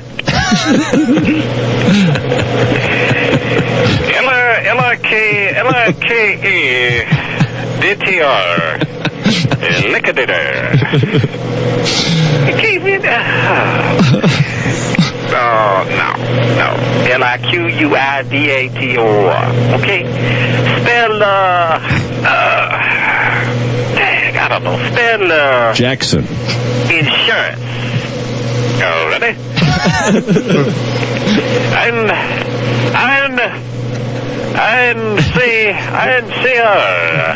in the sea. Insurance. I can't get that is, I mean, you left out, like 12 letters or something. I'm sorry. So very, very sorry. Oh, hello? Hey, Tace. You ready to... Keith is trying to get into medical. Keith wants to go to medical school. He wants to be a doctor. Uh-huh. Oh, Dr. Kent Jackson. Yes, I believe it. Get there, that old prescription pad. Yes, did it. What's what wants it? Here's number 1. Aspirin. Yes, I believe it. Yes, and did it. It'll be some big old head cracking when I get that baby on the examining table. Get the big old uglies to drop the pads, turn their head, cough. You get something happening. I'm not sure. The only thing Keith really has as a prerequisite so far is horrible handwriting. Hey, Tace, we got... You can't spell worth a damn. That's for sure. That was brutal. Yes, but welcome to the Dr. TC portion of the show. We are taking calls. Yeah, we've got... let's start off with... Chris, you had a medical problem for TC? Yeah, I was just wondering, Tease, if you could... Wait a minute, Chris? Yeah? Is it difficulties, behavioral problems, emotional problems? It's physical problems, Tease. Okay, go ahead. I noticed yesterday with George, I noticed his wife grabbed a napkin probably to wipe his face. Yes, In such a situation, how would you handle one of your loved ones having that same situation? The situation being, to explain in medical terms, puking on the table in front of a bunch of important people? Yeah, that's it, Tease. What you do then is, I think Barbara did the right thing when she took... Hey, you could do this right now. This is a medical technique. Y'all ready to do this? Yeah? This is Barbara Bush. I thought this was incredibly quick thinking on what she did. When George puked all over the table and it fell on the floor, Barbara, ever quick thinking, this is in every emergency manual on what to do if this happens in front of a Lord's Japanese contingent. Take your right hand and you place it just to the right of your right eye, and pull slightly back on the skin. Take your left finger, place it just to the left of your left eye, and pull slightly back on the skin. Then pull them tight, and you say, "What the hell the matter with the president?" All right, Chris, thanks for your call. Thanks a lot, Chief. Hey, Bob, you've been standing by patiently. You're on with Dr. TC. I'm sorry, who is this? What's the name of my patient? Bob. Well, Yes, Bob, please. that's just my alias because I've got a very embarrassing problem. All right. It's a physical deformity, and now it's coming. It's a what? Physical deformity. Now it's coming upon the time that it's bathing suit season, and every summer I get really embarrassed because I go and I take off my clothes, and I have an outsy belly button, and I was wondering if there's anything I could do about it. You just relieved the anxiety I was feeling because I thought you were going lower into your Speedo. Oh, no, I'm not embarrassed about that. I'm kind of proud, in fact. Well, you know, one man described the physical deformity to me when he wore his Speedo. Because I told him that the way to impress the women would be to just stick a potato in there. Well, I don't have a problem in that area. Well, I know you don't. I'm just telling you about another patient. And he came back to me the next week, and I said, well, you know, did you have success? And he said, no. And so then I went down to observe the patient myself at the beach the next day, and I realized the problem, and I called him up, and I said, try the potato in the front of your Speedo. Thank you. What a brick. Hey. Well, you see... Oops, that was him. Medicine, you see, goes back many, many years, around the time of Adam. And that's where that potato line first. Hey, Tease, I was going to see, do you think Keith could spell physical deformity? Keith, can you spell physical deformity? Oh, rather. F-I-D-I-C. Keith is in a banking mode, evidently. I don't know what happened. That is too bad. Well, there you have private confidential treatment for the listeners of the RIF. All right, Tease. And the Dr. TC show. And how is the traffic? Yes, Mom. There's roommate on the Lamore. And TC's in the Friendly Skies. How you doing, Tease? That's right. Very quickly, I've been working on some projects. Congratulations to Job, by the way. That was beautiful. Yeah, it was. Turned down those two women, too. Unbelievable. Of course, perhaps if North Star had called him, he would have been a little more thrown. That's a possibility. How y'all doing? All right. Oh, good. You know, George Bush has asked me to be involved in a pretty interesting project. Oh, what's that? Really? Well, I'm flying to L.A. today. Uh-huh. Meeting with some film studios. Oh. George asked me to make some films to remind young people to engage in safe sex, avoid unwanted pregnancies, and so forth. Uh-huh. And so my idea was to remake some of the famous films into films with that message. Oh. For instance, remake of a great old classic. I'm calling this one Birth Control of a Nation. Of course, the Civil War era classic, Gonorrhea with the Wind. So yeah, I'm going to do some modern films, too. Y'all didn't seem to like the old ones. So I got Macaulay Culkin lined up. Really? Yep. Uh-oh. For a film I call Foam Alone. Gina Davis in Thelma and Disease. And my own private IUD.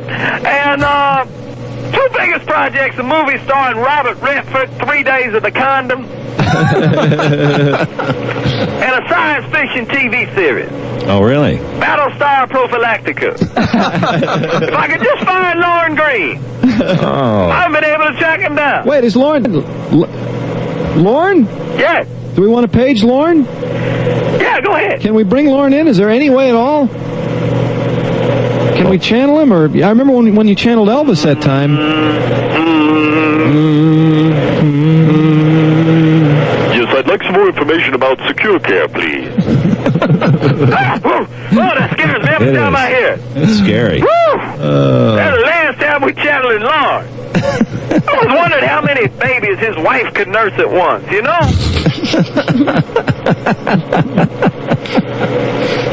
kind of an Alpo callback. There you go. Yeah. Thank you. Rusty. Wasn't that the name of his dog? This is Rusty.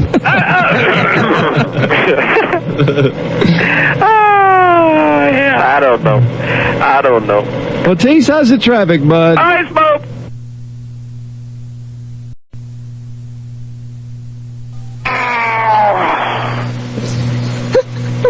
Hi, Marge. Hi, honey. Hey, Marge, we got Mike, Bob, and Mike ready to stump you. Oh, No girls on the line, unfortunately. Can he handle it? okay. What's the matter? Well, I was talking to you about my inner thigh perspiration problem. Yeah. You're chafing. And now it's all chafed and scabbing and makes it so hard to walk. Jeez, you don't pick those, do you? Oh, jeez. Shotzi came up and started licking them the other day Oh, without my knowing it. That'll help him, though. Oh, hope no one's having any cornflakes. Walk outside I had for the deer. Mike? Yes. Mike and Fenton. You're on with Marge. Hi, honey. How you doing, Marge? Oh, not very good. My feet are killing me. I've got a corn the size of a Morton salt pellet down there. This is a tough question for you, Marge. Okay, honey. I want to know, what was the year you won your first pennant and World Series? It was the same year. And how many games did it take? That's a lot of questions in one. Yeah, it's a multiple. I can't hear him. What, is something the matter with your ear? No. He said, what year did you win your first pennant in World Series? Oh, Marge. It was 1919. You won your pennant and first World Series, and it took 5 games. They played the best of... But that wasn't really Marge's team. Well, but she was Did born I back own the then. team then? No, you didn't, Marge. Oh, okay, honey. Well, I tell you what, Mike, we'll give you the T-shirt. Hang on. Thanks. Just go away. Very Todd Lincoln then. Bob in Sterling Heights. You're on with Marge. Good morning. Hi, honey. Hi there. How are you? What's your question? Who led the... What's the matter, Marge? I almost had a movement. Who led the Reds in pinch hits during the 1970s? I don't know, honey. Was it Jimmy Stewart? No. Didn't they have a pinch hitter named Stewart? Did he look like a 6-foot rabbit? Woo!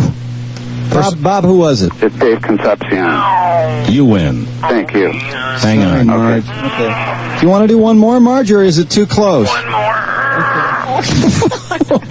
Mike in Roseville, you're on with Marge. Morning, Marge. Hi, honey. Looking good today.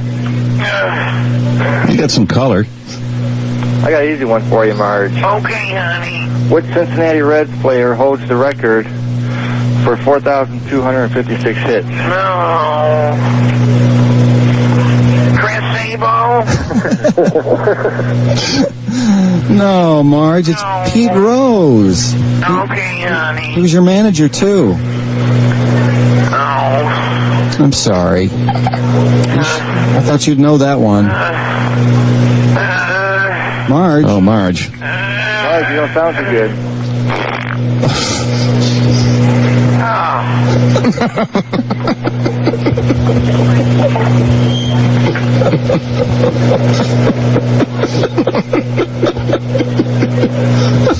It tickled Fred. Marge? What, honey? Are you okay? I think so. That little man is passed out. TC just... Is that his name? Yeah. He's passed out. Oh, Marge, how's the traffic? I don't know, honey. Okay, bye-bye. Bye, Marge. Marge? What? Bye. Bye. All right, Tease. Hey, college football got underway Thursday night with Stanford and Texas A&M, and Keith and Howard are both here. are great. You want to wake Keith up for us?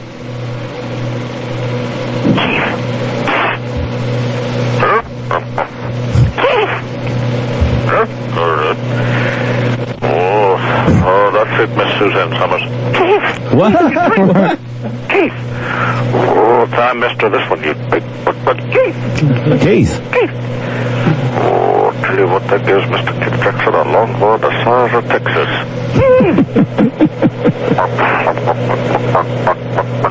It's the only thing he dreams about. Him and Howard. Keith. What? It's time to be on the radio. Oh, ready?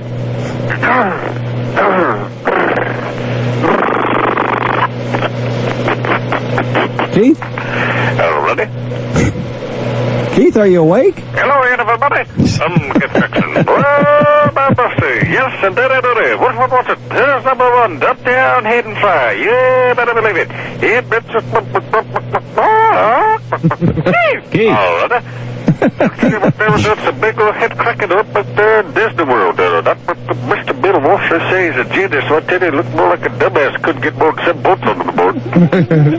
Hey, Keith, how do you like UM's chances this year at the national championship? I'll tell you what, every time you fill up that big old saucer, they get that big old saucer rocking there, and I'm going to get 100,000 plus a day, and the big old Bears in blue, and start playing hands with the victors, and get up there, I got that big old natural turf surface, and Mr. Bull, Sid McClure comes out onto the field, and they just get the big old members, and now big old Gary Bowler comes up there and gets that Bears in blue, and look at the tell you what, it just gets the half pitch, and kept the limit, and then they get out there, and they get the kick off, and they bring it back to the left, 20, 25, 30, from ball! Keith? Already? Already? I'll tell you what, you look at that big old club number 15 there, Everest Gerbeck is a hoss. Already? Already? He's only a junior. Oh, no, he's a senior. Already? Already? Hey, Keith, is Howard there? Already? Could we talk to him? Good. Hello again, everyone. Howard, it's a great day, huh? It's horrendous. It's beyond belief. Uh-oh. Wrinkle Ranch problem? Now, today, an offer. Hello again, everyone. As pathetic and demoralizing as it may be. Empirical evidence confirms that many erudite individuals are predisposed to pass judgment on you, based solely upon your vocabulary. Sadly, success in many endeavors is prededicated, not only on the articulation of ideas, but also on the verbose tendencies of the narrator of such thoughts. That's why I created this superlative new program guaranteed to ensure you reach the pinnacle of your chosen profession. Oh, really? Of course, I'm talking about hooked on big-ass words. With hooked on big-ass words, you'll be speaking in multi-syllabic terms in just minutes. Your immediate supervisor will be duly impressed, as will your co-host. Why not order hooked on big-ass words today and receive, with no additional remuneration, the booklet, 10 Steps to Becoming an Unbearable, Obnoxious Papa Says. To order, call 1-800-BLOW-ON. That's 1-800-BLOW-ON. Operators have assumed an erect stationary posture in the proximity of telephonic communication devices. Howard, you don't have anything going with those operators, do you? Let me just say that they're using the rotary dial, if you know what I'm saying. They're letting their fingers do the walking. Right. Already? Okay, Howard. Already? Hey, Keith. You ready? Hey, Keith, could you give us Tease? Already? Yeah. Tease, how's the traffic? If you could be our guest, Nick. Hey, I'd love to, Bubba. Good morning to you, fellas. Hey, Nick. Hey, I remember, is Fran not there today? Fran? Frank. Frank Audia? No, the usual sports crew. Oh, no, he's not. He's on vacation, Nick. No, it's Fred, anyway. Fred. Whatever. He's still coaching that girls' softball team. No, it was his son's Little League team. Oh, whatever. I remember back when I worked at WALK, I coached the radio personality softball team from that particular station. Mm-hmm. Boy, did we suck. We got shut out 30 consecutive games. No kidding. Yeah, when I was going through some of my old 45s yesterday, I found one of our old lineup cards. I mean, I look back at the year staff, I kind of understand why we were so crappy. Well, you want to maybe run down the air staff? Well, here was our batting order. Leading off, playing first base was Noah Stick. Noah Stick. Batting second, the shortstop, Rusty Gate. Third, the left fielder, Will Nutswing. Getting cleaned up was Bailey out. Yeah. Third base and batting fifth was Andy S. Blind. He now is an umpire. Batting sixth, the center fielder, Les Cutts. Batting seventh, the right fielder, Alfredo Dubal. Nick, you ought to do the ball. You know how they do that at the ballparks? They announce again, and then they just say their last name. Okay, all right. Okay. Batting eighth, the catcher, Pops Up-a-Lot. Up-a-Lot, the catcher. And hitting ninth, the guy who had more hits in one game than anybody else all season. He was up-a-lot. Who? Steve Howe. Oh, Nick. God. I don't think he was on the radio, but he was on something. Oh, Got a big. Or I should say batter bing. Well, you know, On this beautiful. Gowdy got the Lifetime Achievement Award. Yeah, Howard was bitching about it earlier. Why? I don't know. You gotta ask him. I don't know what. Is he on board this morning? Hello again, everyone. How you doing, Howard? Go to hell. Nice guy. Come on, Howard. Well, I don't think you were up at 2:30 a.m. hearing the screams of a paint roommate. Oh, who was screaming last night? Well, as you know, Jack Whitaker has been my roommate at the Sportscasters Wrinkle Ranch for about the last 2 weeks. Uh-huh. After Al DeRogatis had the unfortunate blowout after eating 47 bran muffins.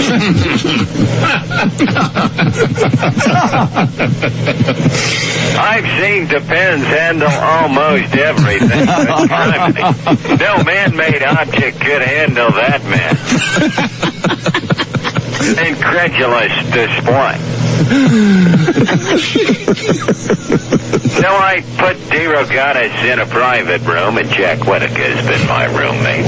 Christ, the man, every single time he has to see something, though, he sits there and describes it in about 200 words. Drives me crazy. 2:30 a.m. this morning, I hear moaning. I hear screaming.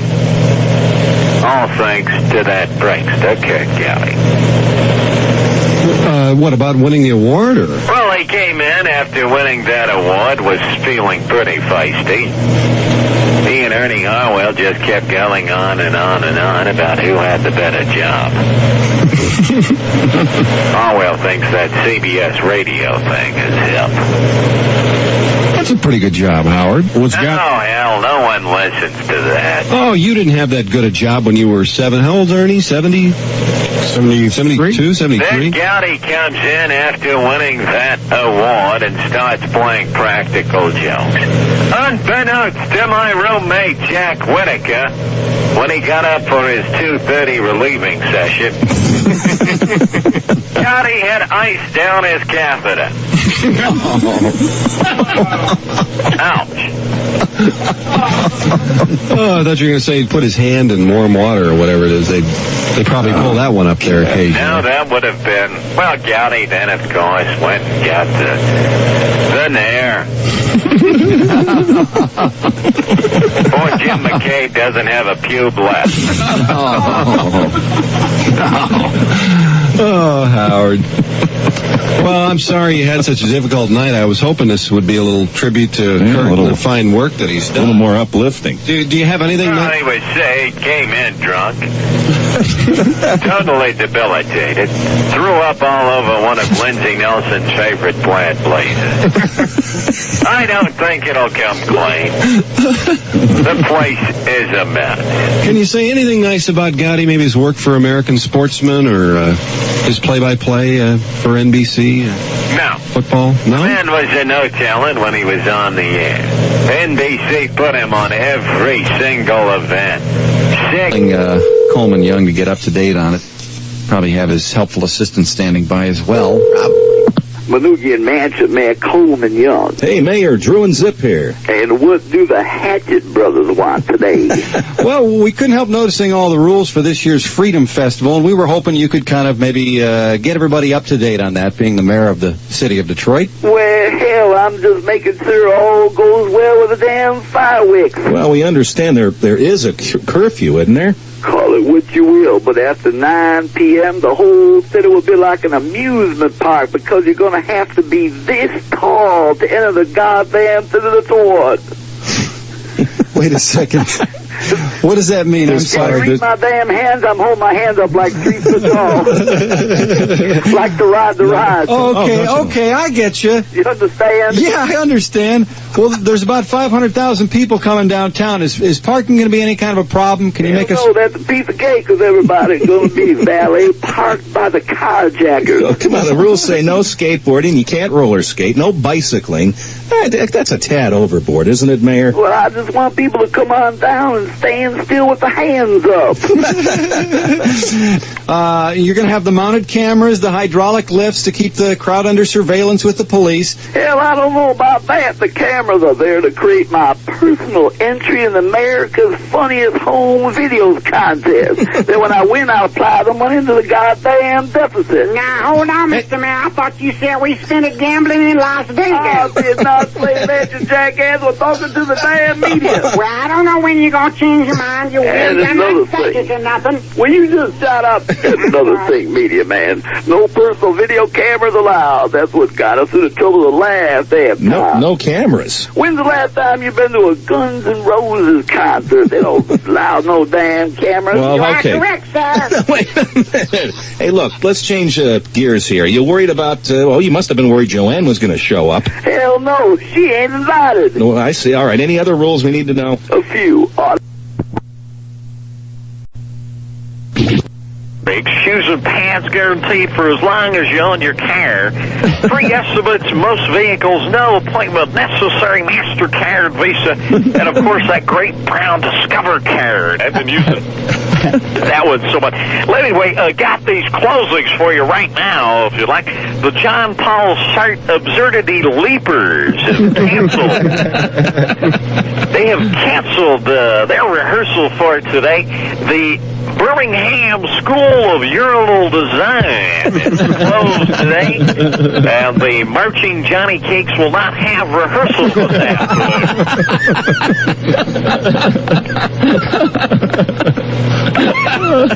Oh, what a visual. Demery's Radiator Service reminds you that if you've got to take a leak somewhere, take it to Demery's Radiator Service. They won't open until noon today, however, at their Birmingham location. The Zen school system is closed today. However, they've never really been open. The St. Roy and Bill's Little School on the Rocks is closed today. The Inksy Winksy Spider Daywatch Center is closed. Major Ryan's Military and School of the Dance closed today. Don't forget, too, a late open for Bucket O. Smart's Liberal Arts College downtown. Some of the church groups who have found us this morning on the WRIF, the Flock of the Greater Glory of the Small of the Back is canceled. They've canceled their tribute to Lanolin tonight at 7:30. That's going to be rescheduled, so you're not going to want to miss that. The East Side Tribe of Mysterious Guys Pogo Sticking has canceled their drill team demonstration of how to get the most out of your padding when you file fireworks. Here's a couple of more just in the St. Madge's bi-weekly macrame skunk making. Knitting Stick Drum Cars canceled their rehearsal for tonight. And the Giglio Crisco Harpo Chico Church of the Shaft of the Holy Thing has canceled their service for tonight. The Future Astronomers of America and their meeting, Is There Life on Uranus? Canceled tonight. Wow. You got a couple more. All right. I'll tell you what, it reminds me of, you cracked my block there. Anybody else needs a new cylinder head rebuilding, you might want to call the great folks over at Hills Cracked Block Service Incorporated. They specialize in welding and repair of aluminum and cast iron cylinder heads and blocks, restoration of antique engine block and heads and component parts. Give them a call today at 547-1944. 1944, what a fantastic year. Of course, that's the number you get if you combine Johnny Unitas, number 19, and the great Donnie Anderson, number 44, Green Bay Packers. Here's another closing. Herb's Pop Rivet Vocational Training School has canceled their day at school today. And also a reminder that the Texas Chainsaw Smorgasbord in Grosse Pointe is canceled. The Kiwanis Luncheon that was supposed to appear there today. I'll tell you what. Woo! Oh, man. George is full of Blaha today. Oh, isn't he, though? Man. He did a great job, though. George, is there any way...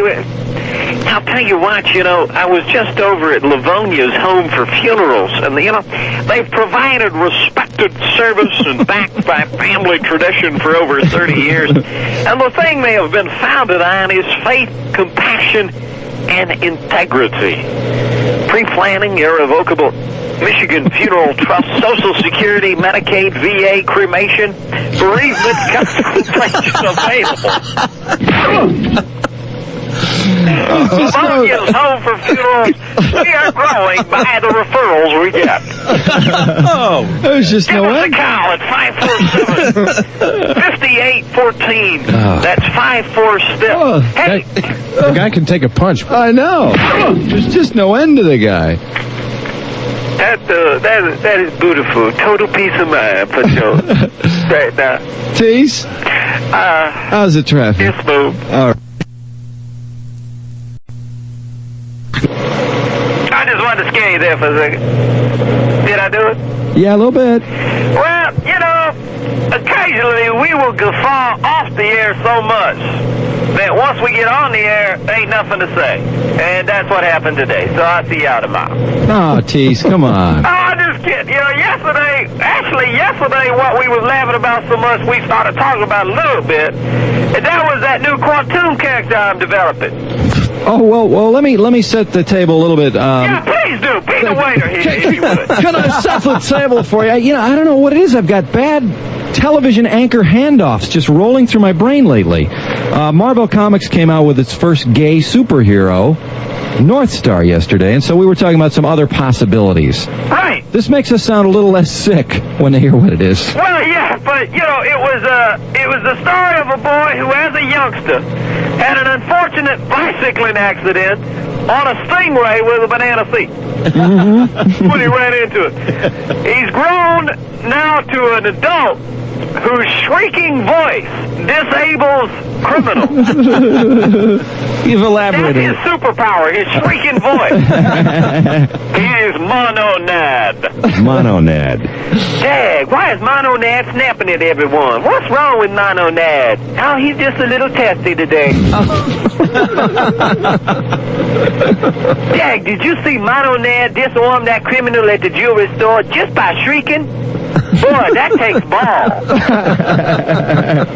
Was that takes ball? Yeah. I just don't understand. Why did they call him Mononad? Just you see, when it comes to the family jewels, Mononad is one earring short of a pair. That's what they say at the scene of the crime as he flies away. Yeah. Yeah. That Mononad, he's half nuts. No one would go after a criminal like that. Oh, Dag, this is so sad. The superhero Mononad is drunk. What's wrong with Mononad? Oh, he's half in the bag. Mononad. Now, that's a superhero. I like that guy. Yeah. I mean, you know, because everybody kind of feels sorry for him, but then he got that superhero strength, you know. And then he could be like Northern Star and change his clothes all the time. I love it. I'm into it. Maybe that's next for Marvell. You never know. The good folks over at Marvell Comics, hey, just let me know. I mean, you know, I think it's time now that Northern Star's come out of the closet. Yeah. Don't you think it's time for Jughead to admit what's been going on with he and Archie all these years? And I must say, you know, Veronica always had a little bit of a manly walk about her. Mm-hmm. Don't you think it's time she admits that she was shacking up with Martina for several years before Jenny Nelson came along? You know, in some of the banana splits, I always wondered about anyway. Hello? Hey, we don't own Hanna-Barbera anymore. So. You know, this is open material. I think the sale is closed. Our company used to own Hanna-Barbera. For those of you who would like to get that slightly inside joke. For the written explanation, send $3.95 to General Graphics. P.O. Box 785, Denver, Colorado. Say? How's the traffic? It's open. It was second base, Marge. Oh, I hate all these complicated baseball questions. Hold on, Marge. Wait, we're gonna make your day. Hello, who's there? Hello, Hi, who's this? it's Rose. Rose, talk to Marge. Hi, Marge. Hi, honey. What do you have on right now? Nothing. Really? I'm in the car. And you're naked? Uh-huh. Oh. I got a good question for you. Do you have a stick or an automatic? I got a stick on the floor. Oh, no, Marge. Don't think. What's your question, honey? How many men are there on a baseball team? How many men? On the field. Yeah, I thought it was gonna be a kinky question, like, you know, what color thong do you have on? Or... Well, when I hear a question about how many men are on the field, I can think of nothing but the star of The Flying Nun. Sally. I guess that means you win, Rose. All right. Thanks. Okay. Thanks for flirting with Marge. Yeah. She said, yeah, Marge. Are you busy tonight? Yeah, I gotta go home and clean some stalls on my horse. Uh-oh. Marge. Margie. We're losing her. Pop the poor woman up. Tease. Yeah. How's the traffic? Yes, Bob. Percy with TC. Hey, Tease. How y'all doing? Pretty good. How are you? Can y'all excuse me just a second? I'm a little ill. Oh, okay. Sorry. What's the matter? I was just thinking about all them tomahawk chops I kept seeing last night. You know... If I see one more, I'm gonna die. Yeah, it's gonna pass away. It just seems like something that would be hip for maybe a year. It's like the wave. Yes. You know, every time now, I mean, what's it been? About 9 years? Mm-hmm. Time for a little something new, you know? Absolutely. I mean, you don't have any of the hip plays. You don't see them doing the wave at Redskins Stadium, you know? Mm-mm. You don't see them doing the wave at Cleveland Stadium. I mean, I just don't know.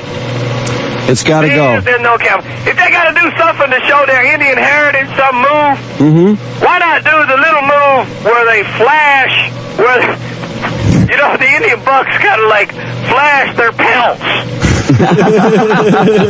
You know how they usually just have like the hanging leather codpiece they'd wear? Right. I think I was just, whoa. Then on a particularly windy night, they would, you know, whoa.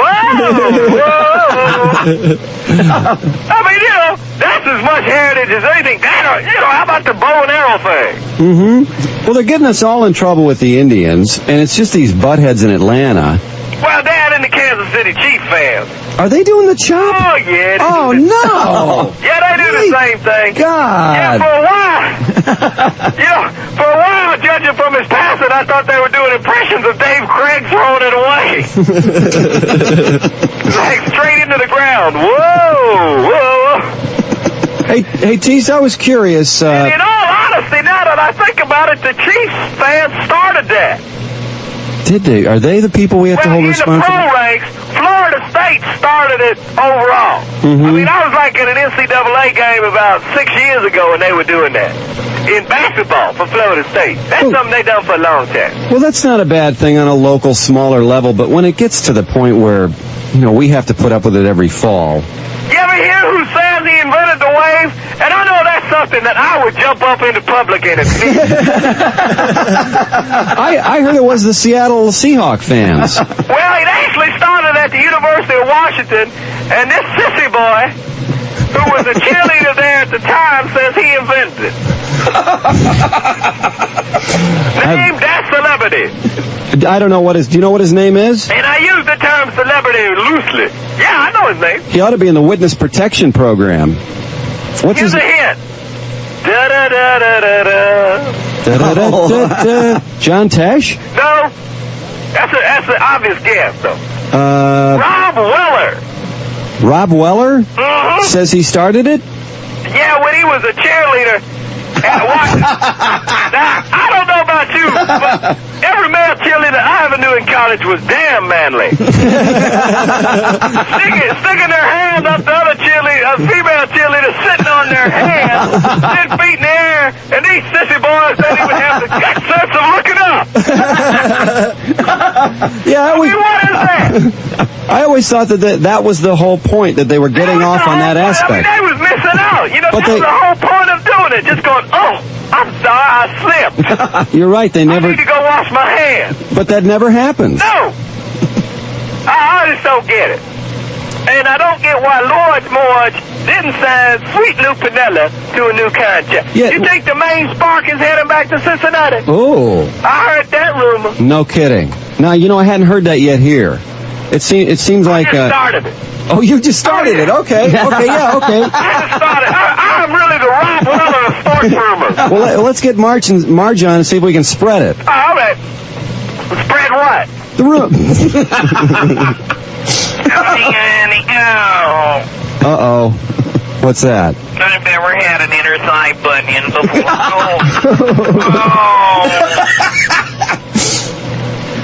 I don't know if anyone ever has. It's fluid filled. I wonder, now, would you pop that, Marge, or what would you do with that? I'm thinking about having it land. But I'm going to fire the team doctor. He won't work on me for free anymore. Can't say I blame him. Hey, are you interested in Sparky becoming the Reds? I don't need another dog, honey. I've got Shotzi. Sparky the manager to take over for Lou. Huh? Well, there's some report that Lou Pinella is not coming back. Oh, Lou, no. I had to offer him a pay cut yesterday. And how did Lou take it? He quit. Now, were you upset about that? Well, I love the Mary Tyler Moore show. So I just went,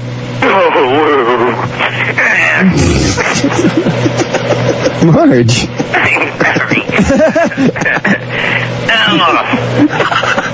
This whole thing has gone to your head, I think. I start hallucinating when I get really big boils or something.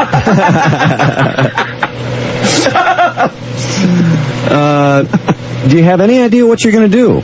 Now, your manager's not coming back. He's been very successful there, Marge. Leno just fired his manager, so I might hire her. Oh, Helen Kushnick. Is that her name? Mm-hmm. Have you seen her?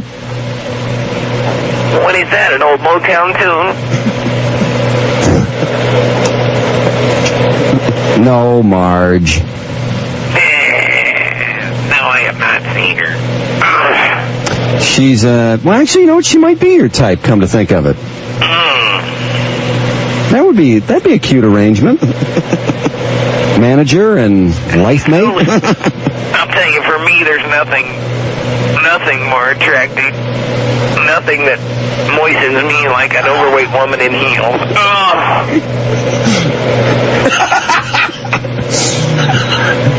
Alrighty. What? I cannot go on. I know. Totally out of control. I couldn't deal with that either, geez. She's here to plaid nightgown. You can't imagine the look. Smoking the hard-packed Camel. Tell her to cover that bunion up, for God's sake. Oh. Well, let's get a bunion update next hour, Teeth. I'm wound up like a ballet dancer's feet. What? Teeth, how's the traffic? Sinead O'Connor, public service announcement. First Amendment, take one. Hello, fascist American pigs. I'm Sinead O'Connor, and it's important for you to know anything you say is protected by the First Amendment. I can say the national anthem sucks donkey dick. Oh, what are you doing? Sinead, I'm really sorry. I don't know what happened to me. It was just kind of a strong statement, that's all. Well, get... We do have the big screen boxing tickets to give away for the Holyfield fight, and also the RIF t-shirts if you're wearing RIF. TC? Yeah. How you doing? Well, I'm getting my charcoal out for the big tailgate party because you're going to need to have a fire out there. I should say so. Because I always enjoy just driving a car up, paying a couple of $100 for a piece of crap. Driving it out there and torching that. Just having everybody just put their hands up to that. Ooh, very nice. Well, we burned Vinny Testaverde in effigy a few weeks ago. That kind of warmed the place up. Well, that thing went up in a hurry, though. That thing was so greasy. It was a very realistic die. And then, let's see, last week, how did we get warm last week? I guess it was the booze. Yeah, think of it. That's exactly what it was. Because everybody was freezing at the beginning, and as soon as the keg opened up, suddenly everyone didn't seem to be talking about it anymore. Oh, yeah. It'll be interesting, from week to week. Of course, Brett Favre, we would have burned him in effigy, but he was already a flamer, so. Brett Favre. That is a sweet name, isn't it? Yeah, no, it just kind of sounds like, hi, Brett. Brett Favre. Brett Favre-Nugan. Hi, Brett. Yeah, that's what his name, actually in Green Bay, somebody tried to invent some kind of a shirt like that. That said fourth and something. I don't remember what it was. No. You don't, do you? No. Brett. Casey, you gonna wake Keith up this morning? We're supposed to get the picks. Yeah. Keith Jackson.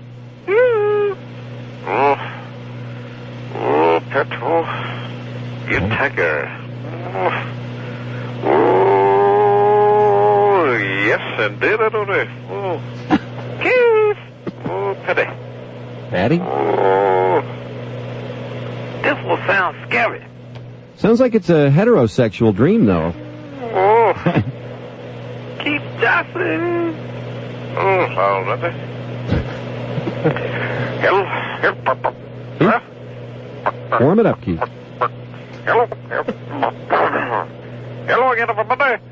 Oh, I'm Keith Jackson. Yes, indeed, indeed. What's for what's it? Here's number one. Up there in Michigan. You better believe it. The big the Reds will be hooking it up with the mighty Northwestern Wildcats. Hey, Keith? Yeah? I don't mean to distract you because obviously you're getting on to the Michigan Northwestern game. But who are you dreaming about? I heard Patty. Yeah, brother, not mention it. Uh-oh. And another one of them troubling hummer dreams. Oh, no. That was just a mountain Mr. Pat die right there on the Pat Dye? Right there on the old sideline at Auburn. I was thinking maybe Pat Summerall. He is a tiger. I'll tell you what, we wouldn't take his hat off the whole time.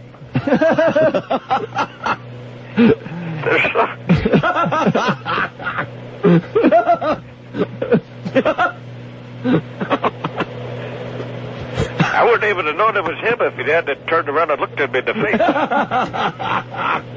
I'll tell you what. He got down there in a big old 4-point defensive lineman stance.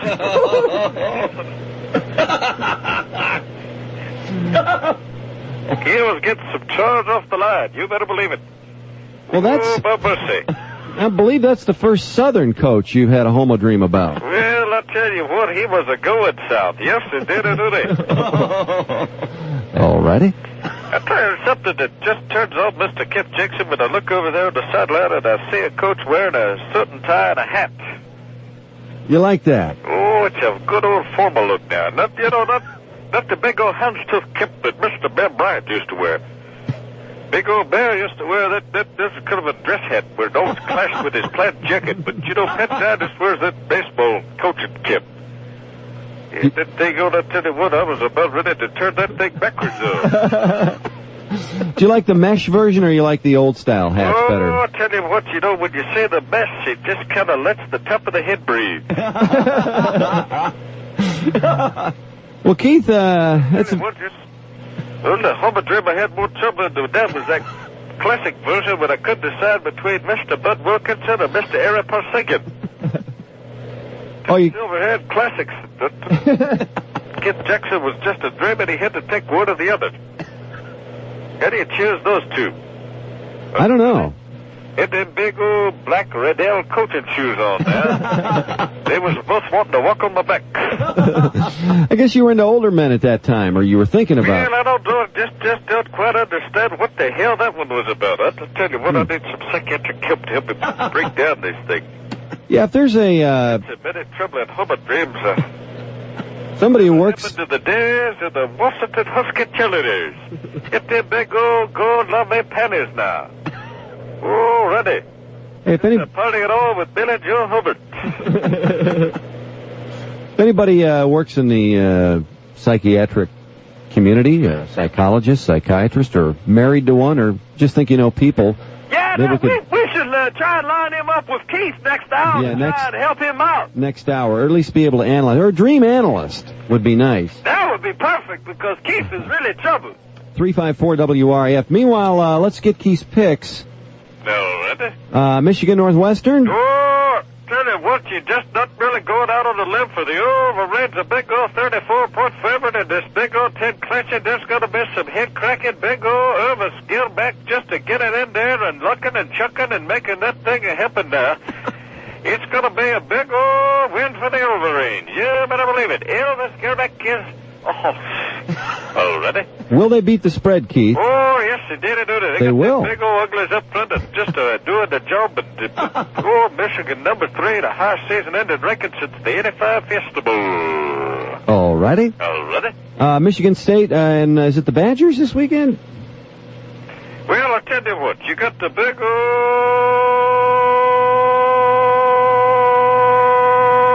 Keith! Could be stolen. Wisconsin at Michigan State. And we'll take the Badgers. Oh, you're going to take the Badgers? I'm sorry. So very, very sorry. That's okay. Take Wisconsin. All right. As you know, being Mr. Kip Jackson, you can't pronounce the... just kind of follow them. So the big old Badgers of Wisconsin. And you have an upset special? Ready? Number take a big old Eagles of Boston College over the Fighting Irish at Notre Dame. Whoa! Man. Keith, that's a major upset special there. You're going to love that big old linebacker, Tom McManus, of Boston College. He is a horse. You better believe it. Keith, you can pick up... I'll tell you what, Mr. Rick Meyer is pretty damn attractive with them little shoulders he's got there. I was going to say, you can pick Notre Dame's opponent all you want, but you can't erase that little dream about Lou you had. Well, I'll tell you what, maybe that explained my dream about Mr. Eric Parsegian, too. Mm-hmm. Just kind of going through the Tell you what, if I get Frank Leahy doing some time in the big old Dream Fest, we're going to be trouble. All right, Keith. Either that or if somebody turns around and says, take one for the Gipper. That would be very, very frightening. All right, Keith. Greasy? Bob Greasy. Thank you, ma'am. Ah. Ooh, man. We need to give Keith some help. Yeah, I hope we get somebody. 354-WR. If anybody even remotely connected to the psychiatric field, if you call up and help with analysis. Yeah, even if you're just a receptionist. Yeah. Or a patient. Anybody that can, even at least a receptionist could make Keith an appointment or something. Or if you're even just a friend of a patient, that would help. Or you know someone who's had some problems. How's the traffic, Tease? Oh, it's small.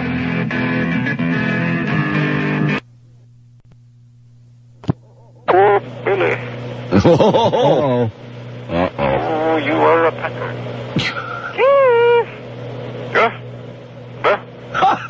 Keith? All ready? Keith? Hello again, everybody.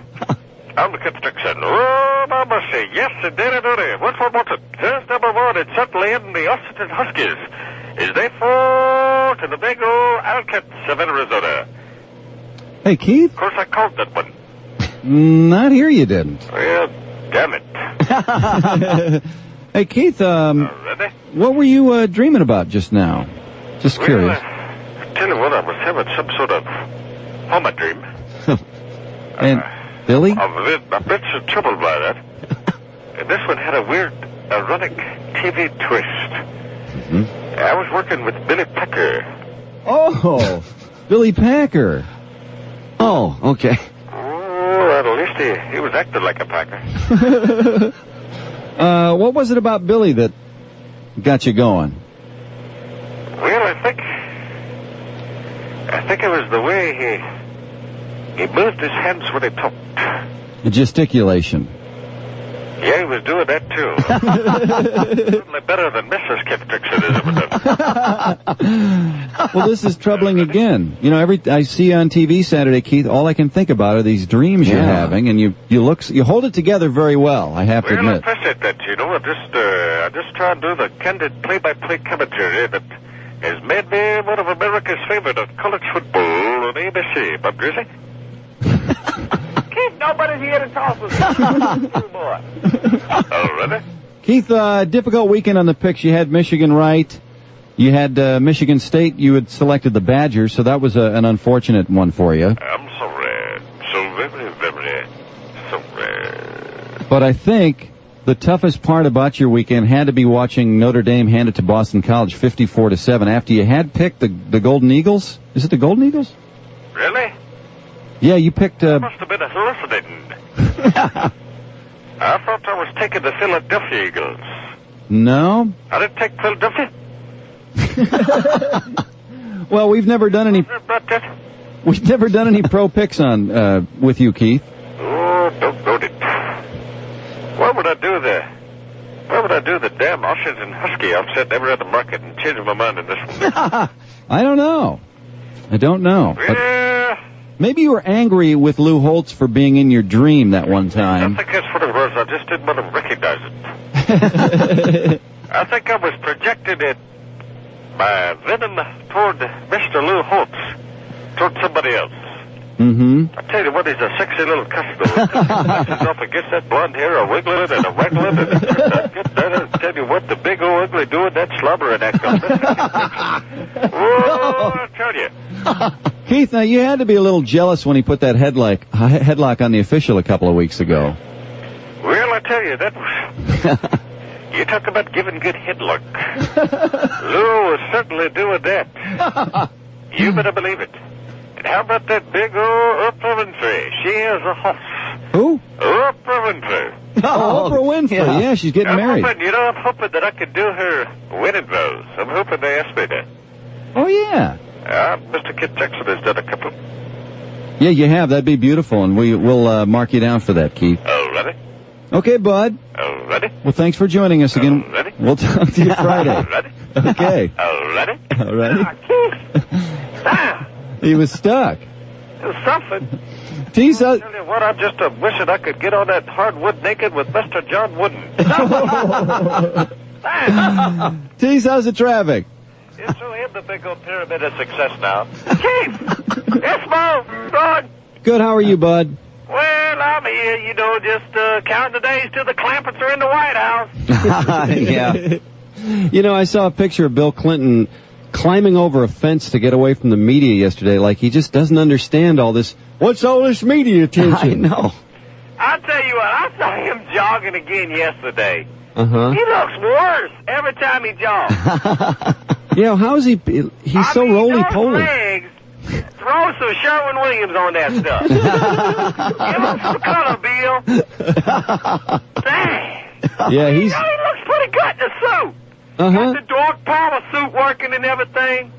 And I know I talked about this before, but I still just can't get over it, because when he goes jogging, he got two pretty cool Secret Service agents running behind him in ultra-cool sweatsuits, with the Uzis packed underneath. Yeah. I mean, you talk about learning how to jog.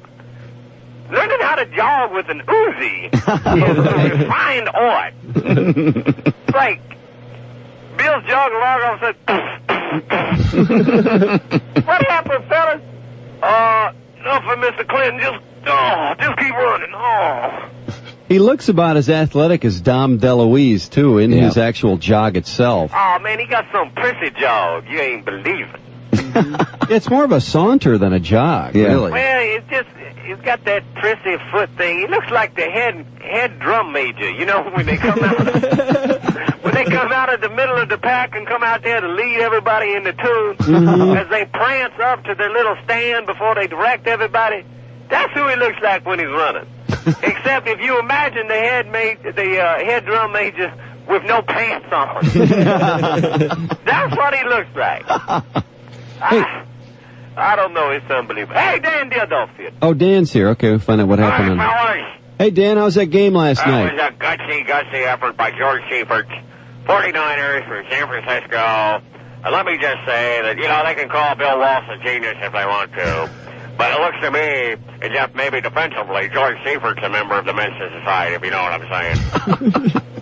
Excuse me, I just need to finish off this. I'm just going to polish off this chocolate donut, if you don't mind. Okay. Before that, I had a chocolate eclair, and there's nothing more gutsy, in my estimation, than just having that chocolate icing on my mustache when I head back to the airport this morning, fly out of Atlanta, start hitting on some of the stewardesses.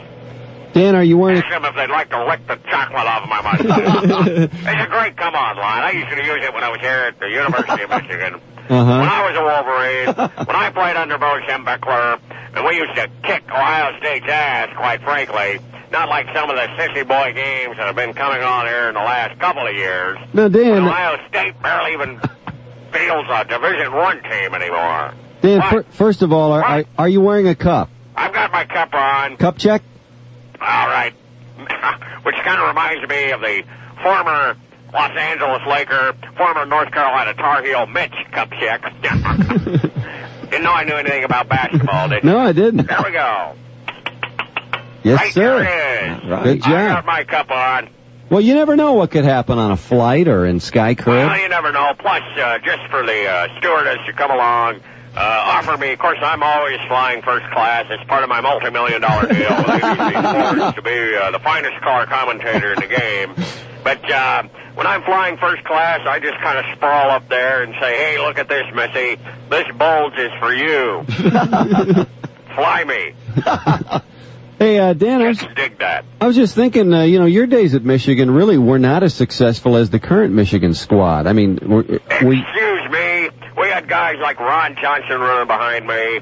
We had the quarterback situation then that nobody even cared, because all we did was hand off and run behind me, one of the big monsters, the Wolverines, right there on the offensive line. We just used to blow teams off the ball, and I use that in a satirical sense, certainly not meaning in a sexual sense. I know. That's the sort of thing that, I just slip the cup on and get out there and play Wolverine football the way it was supposed to be played on artificial surfaces with all kinds of oozing sores caused by the burns that we get off of that. And And, well, the chicks dug it, quite frankly. I'd go to the fraternity parties after the game and tell them I was Mr. Wolverine, Mr. Dan Sport, and they loved me. Dan, were you guys as gutsy back then? Because this squad, We were a much gutsier team. That's a bunch of sissy boys that's out there right now. Dan, they're about to win I used to not even wear shoulder pads when I played.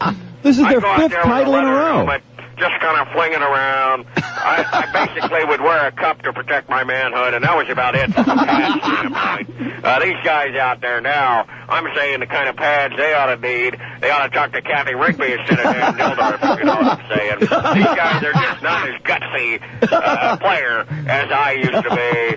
And my generation of players was a much more gutsy crew than the ones you see now. They look not unlike those sissy boys of the Atlanta Falcons last night. Jeez, what a joke those guys are. They probably don't even need a cup, Dan. No, they don't need a cup. A guy like Deion Sanders, he's a joke. He's a wimp. He's a sissy man. He's a half boy. I don't know where he's coming from.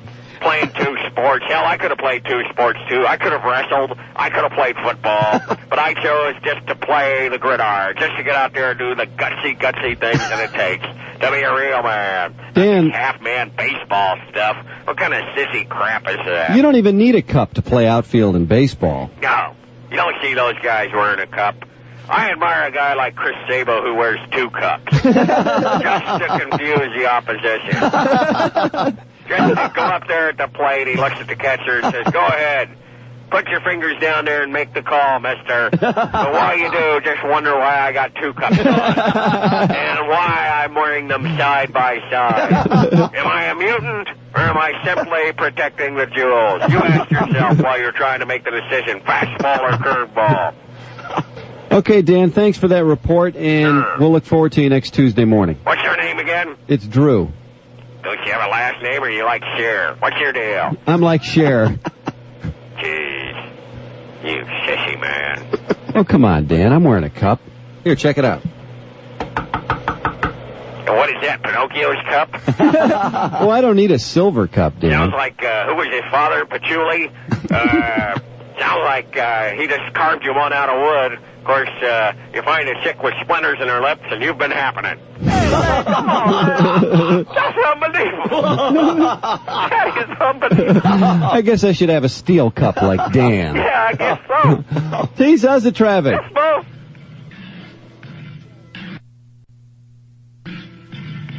We'll wait on him for a minute here. Then mostly cloudy this afternoon, high of about 52. He is upon us? He is, okay. Yes, I hear SkyCrib. Oh, there it is. There it is. Yeah. Hey, Tease. What? How you doing, man? I am not good. What's the matter? Marge is still hanging out in here from yesterday. Oh, that's unfortunate. Ooh, would you like us to do something to... Let me just say, I don't think unfortunate is the word. You ever spend any time with Lord Marge? No. Well, let me ask you something, Tease. We can go 2 ways with this. We could entertain her for a couple minutes. We could maybe give away a prize by the Marge method, or we can just entirely ignore her. You can't ignore her because she presses herself on you. She's one of them people, she's smoking them hard-packed camels all the time and moaning. I mean, she's in the room at all times. I mean, it's unbelievable. Would you like us to entertain her? I mean, it's your call. I'm not... y'all talk with her for a while, and maybe I'll just go put on some headphones and listen to another station. Oh, Tease. Because I don't know that I can take this much anymore. Okay, well, you remember...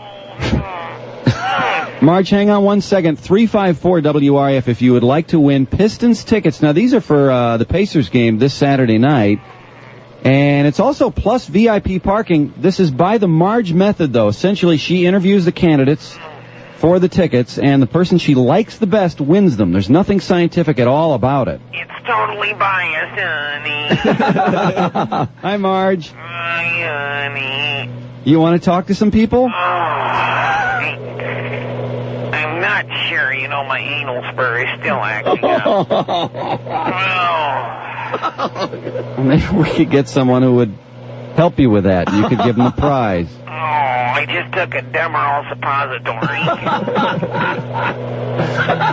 Oh, boy. Oh. Hey, Paul, you're on. Paul, you're on with Marge. Hello, Marge. You to keep it in there, honey. Hey, Marge. What? How are you, dear? I hate it when you're so condescending by calling me dear, honey. Wow. Get him off. I'm sorry, Marge. Yeah. Here's Charlie for you, Marge. Hi, honey. Hi, honey. How are ya? Are you a man? I'm a man. See ya. Oh. I don't know about this one. It's Bob for Marge. The Marge method. Go ahead. Well, it could be Roberta, you know. Oh. Yeah. And maybe you're a cross-dresser, too. Oh, no. Hi, Marge. I can't hear Bob, so he's history. Oh. Please, buy an AT&T product so I can hear you. Oh. Julie, you're on with Marge. Hi, Marge. Hi, honey. Marge, what's wrong with you today? Oh, Julie. Julie, you don't want to know. Marge, I'm feeling bad, you know. What's the matter, honey? You don't have an anal spur, do you?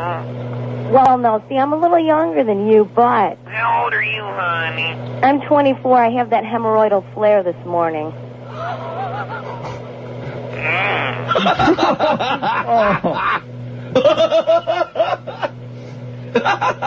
You understand what I mean, Marge? Woman to woman? You know, only a woman can truly understand what pleases another woman, don't you think, Julie? Absolutely, Marge, see? Is there anything better than a little preparation age massage followed by a slick powdering of Gold Bond medicated powder?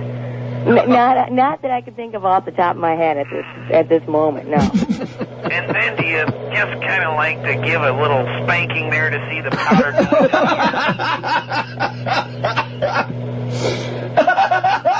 See, now you're talking, Marge.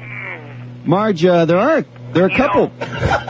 Julie, I can just imagine that on your little 24-year-old butt, there's not a lot of jiggling after the spanking, is there? Well, you might be a little surprised. Oh, really? You're not that tight? No. Huh? No, not really. Marge. Bye, Julie. I could tell. Hey, Marge, remember Renee, the person who won by the Marge method a couple weeks ago? She had really worked up some inner thigh moisture. Renee? Hello, Marge. Hi, honey. Boy, my inner thighs have been waiting for you. Really? You guys. Is Mrs. Paul's home? Don't respond to that, Renee. No. Marge, you're whispering. I can't hear you. You'll have to speak up. I wasn't whispering, honey. I was moaning. Oh. I should have been able to distinguish. Now, Renee... Would you be my nurse? I would love to be her nurse. I still have my needle ready for that bunion.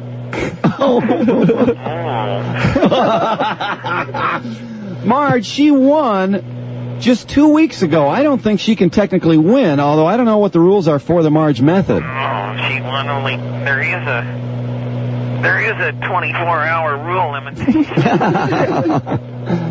You can give it to Renee or you can talk to Paige. I'll give you your choice, but we're running out of time here, Marge. Well, in the words of my man, Bob Seger, let's turn to Paige.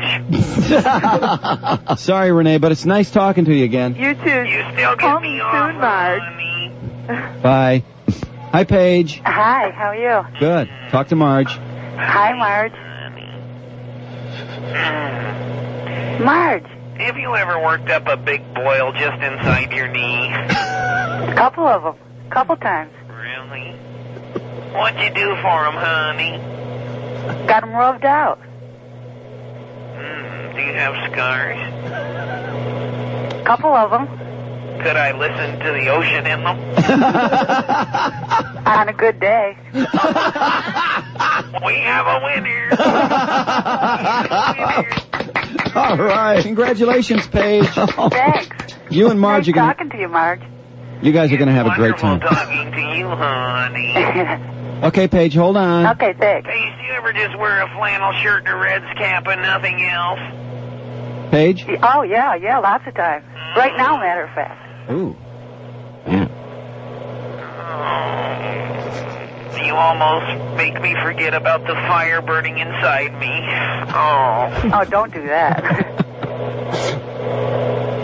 Okay, Paige, hold on. Okay, thanks. Thanks, Marge.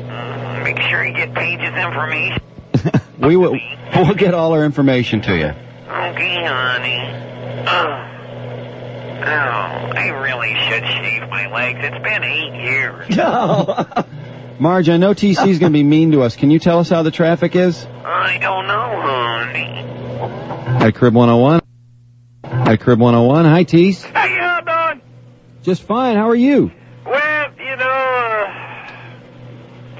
looking forward to Keith's picks. Yeah? Is he sleeping? He's asleep right now. He had a big night. Last night he signed that huge deal. What? Keith signed a deal? You didn't see in the paper? No. What's he doing? He gonna, Mel Farr is signing every Jackson he can find. And he got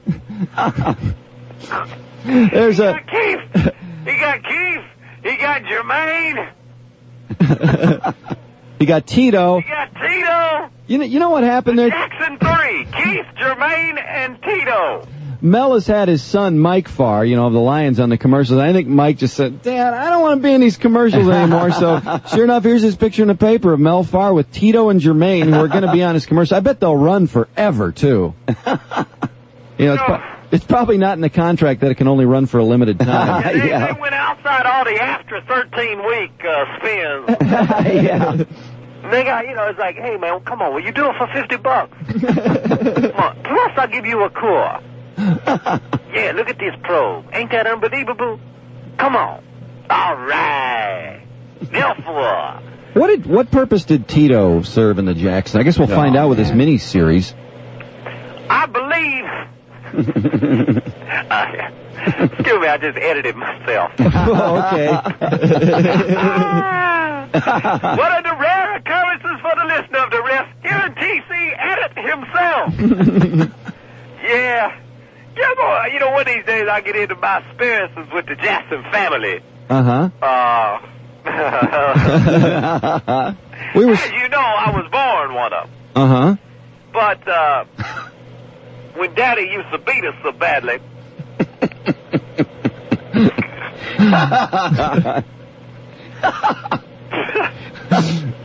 Yeah, Joe dished out some whoopings. That's in the review for it. He whooped those guys. Yeah. He did. Well, now he's got all those bad tunes. It's like all them songs without instruments and stuff.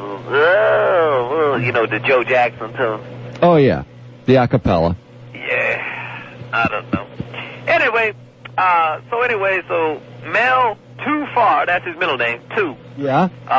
He's gonna have Tito, he's gonna have Keith, and he's gonna have, what's the other one? Jermaine Jackson. Germ Jackson. Mm-hmm. So is Keith making his picks this hour or next? I think we're supposed to do it this hour, actually. Oh, really? Yeah. Oh, he's gonna be irritated that I'm waking him up. Okay. Keith. Mr. Keith Jackson! Yoo-hoo! Oh, you're the king. You're the king. It's either Elvis or Richard Petty. Yeah. Keith Jackson! Keith! Time to make your picks on the wrist, Keith!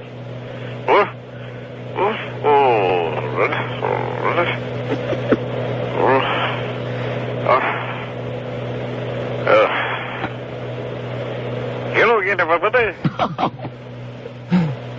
Keith? I'm Keith Jackson. Well, my mercy. Yes, daddy. What's it? Here's number one. Drop the owl, Sunday Duncan. You better believe it. That's gonna be a big head cracking tomorrow. College football. Keith. Bob Grizzy. Keith. Who, Big old uglies up front doing their job, but vaccination for the running backs. I know you're trying to block this out, Keith. Ding, dang, digging of a doozy. Who are you dreaming about? Mr. Richard Petty. Oh, boy. Oh. Well, Seven I'm is- not sure it's him, but he just turned around and hit that big old 7 3/8-inch headgear with some python and quail and raccoon and pheasant hides up to the wood and gold and silver trim with the mink bones and rumbling and rumbling, and it said them big old shades are working and an STP decal on his butt. He was wearing his helmet? Oh, you better believe it, the big old purple one. Wow. Well, he's probably on your mind because isn't this his last race this weekend? Oh, let me just tell you, he was driving Mr. Kent Jackson home. That's unbelievable. He was a designated driver. His big old Winston Cup.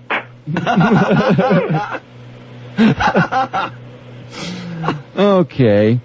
Well, I was just curious. You, he is the king. All righty. Ready? Keith, we got Illinois at Michigan, and this could clinch the Big Ten outright. I'll tell you what, when he put me on that big old banked oval, I wasn't.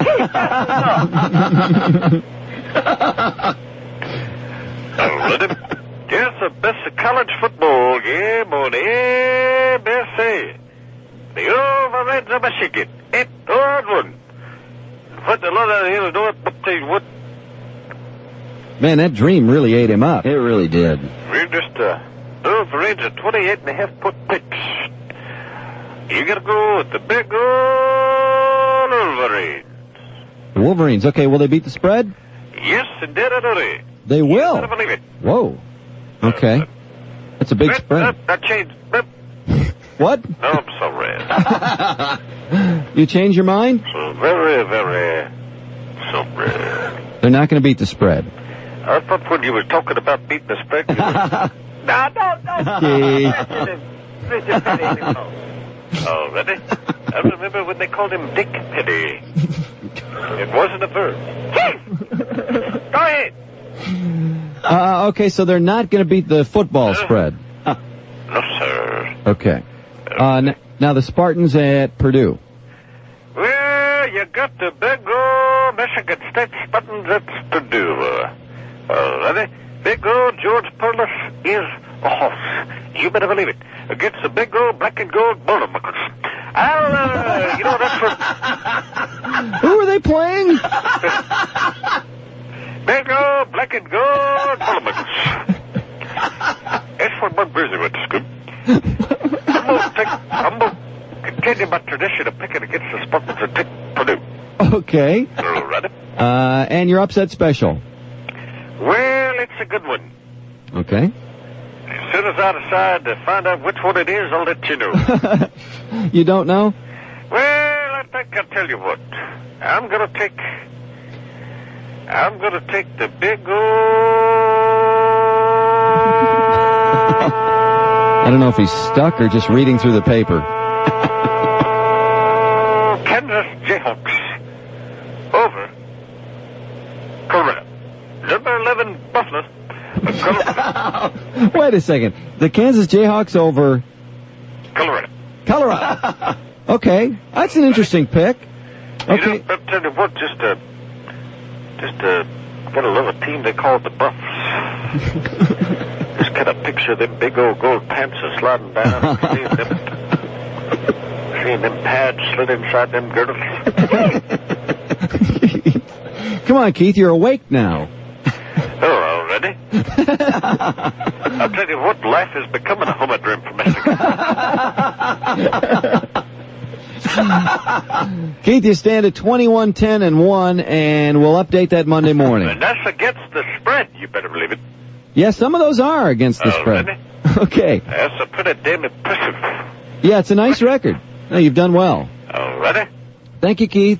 Already? Was Bobby Allison married to June Allison? That might explain something. I don't think so, though. Already? How about Coyote and Richard?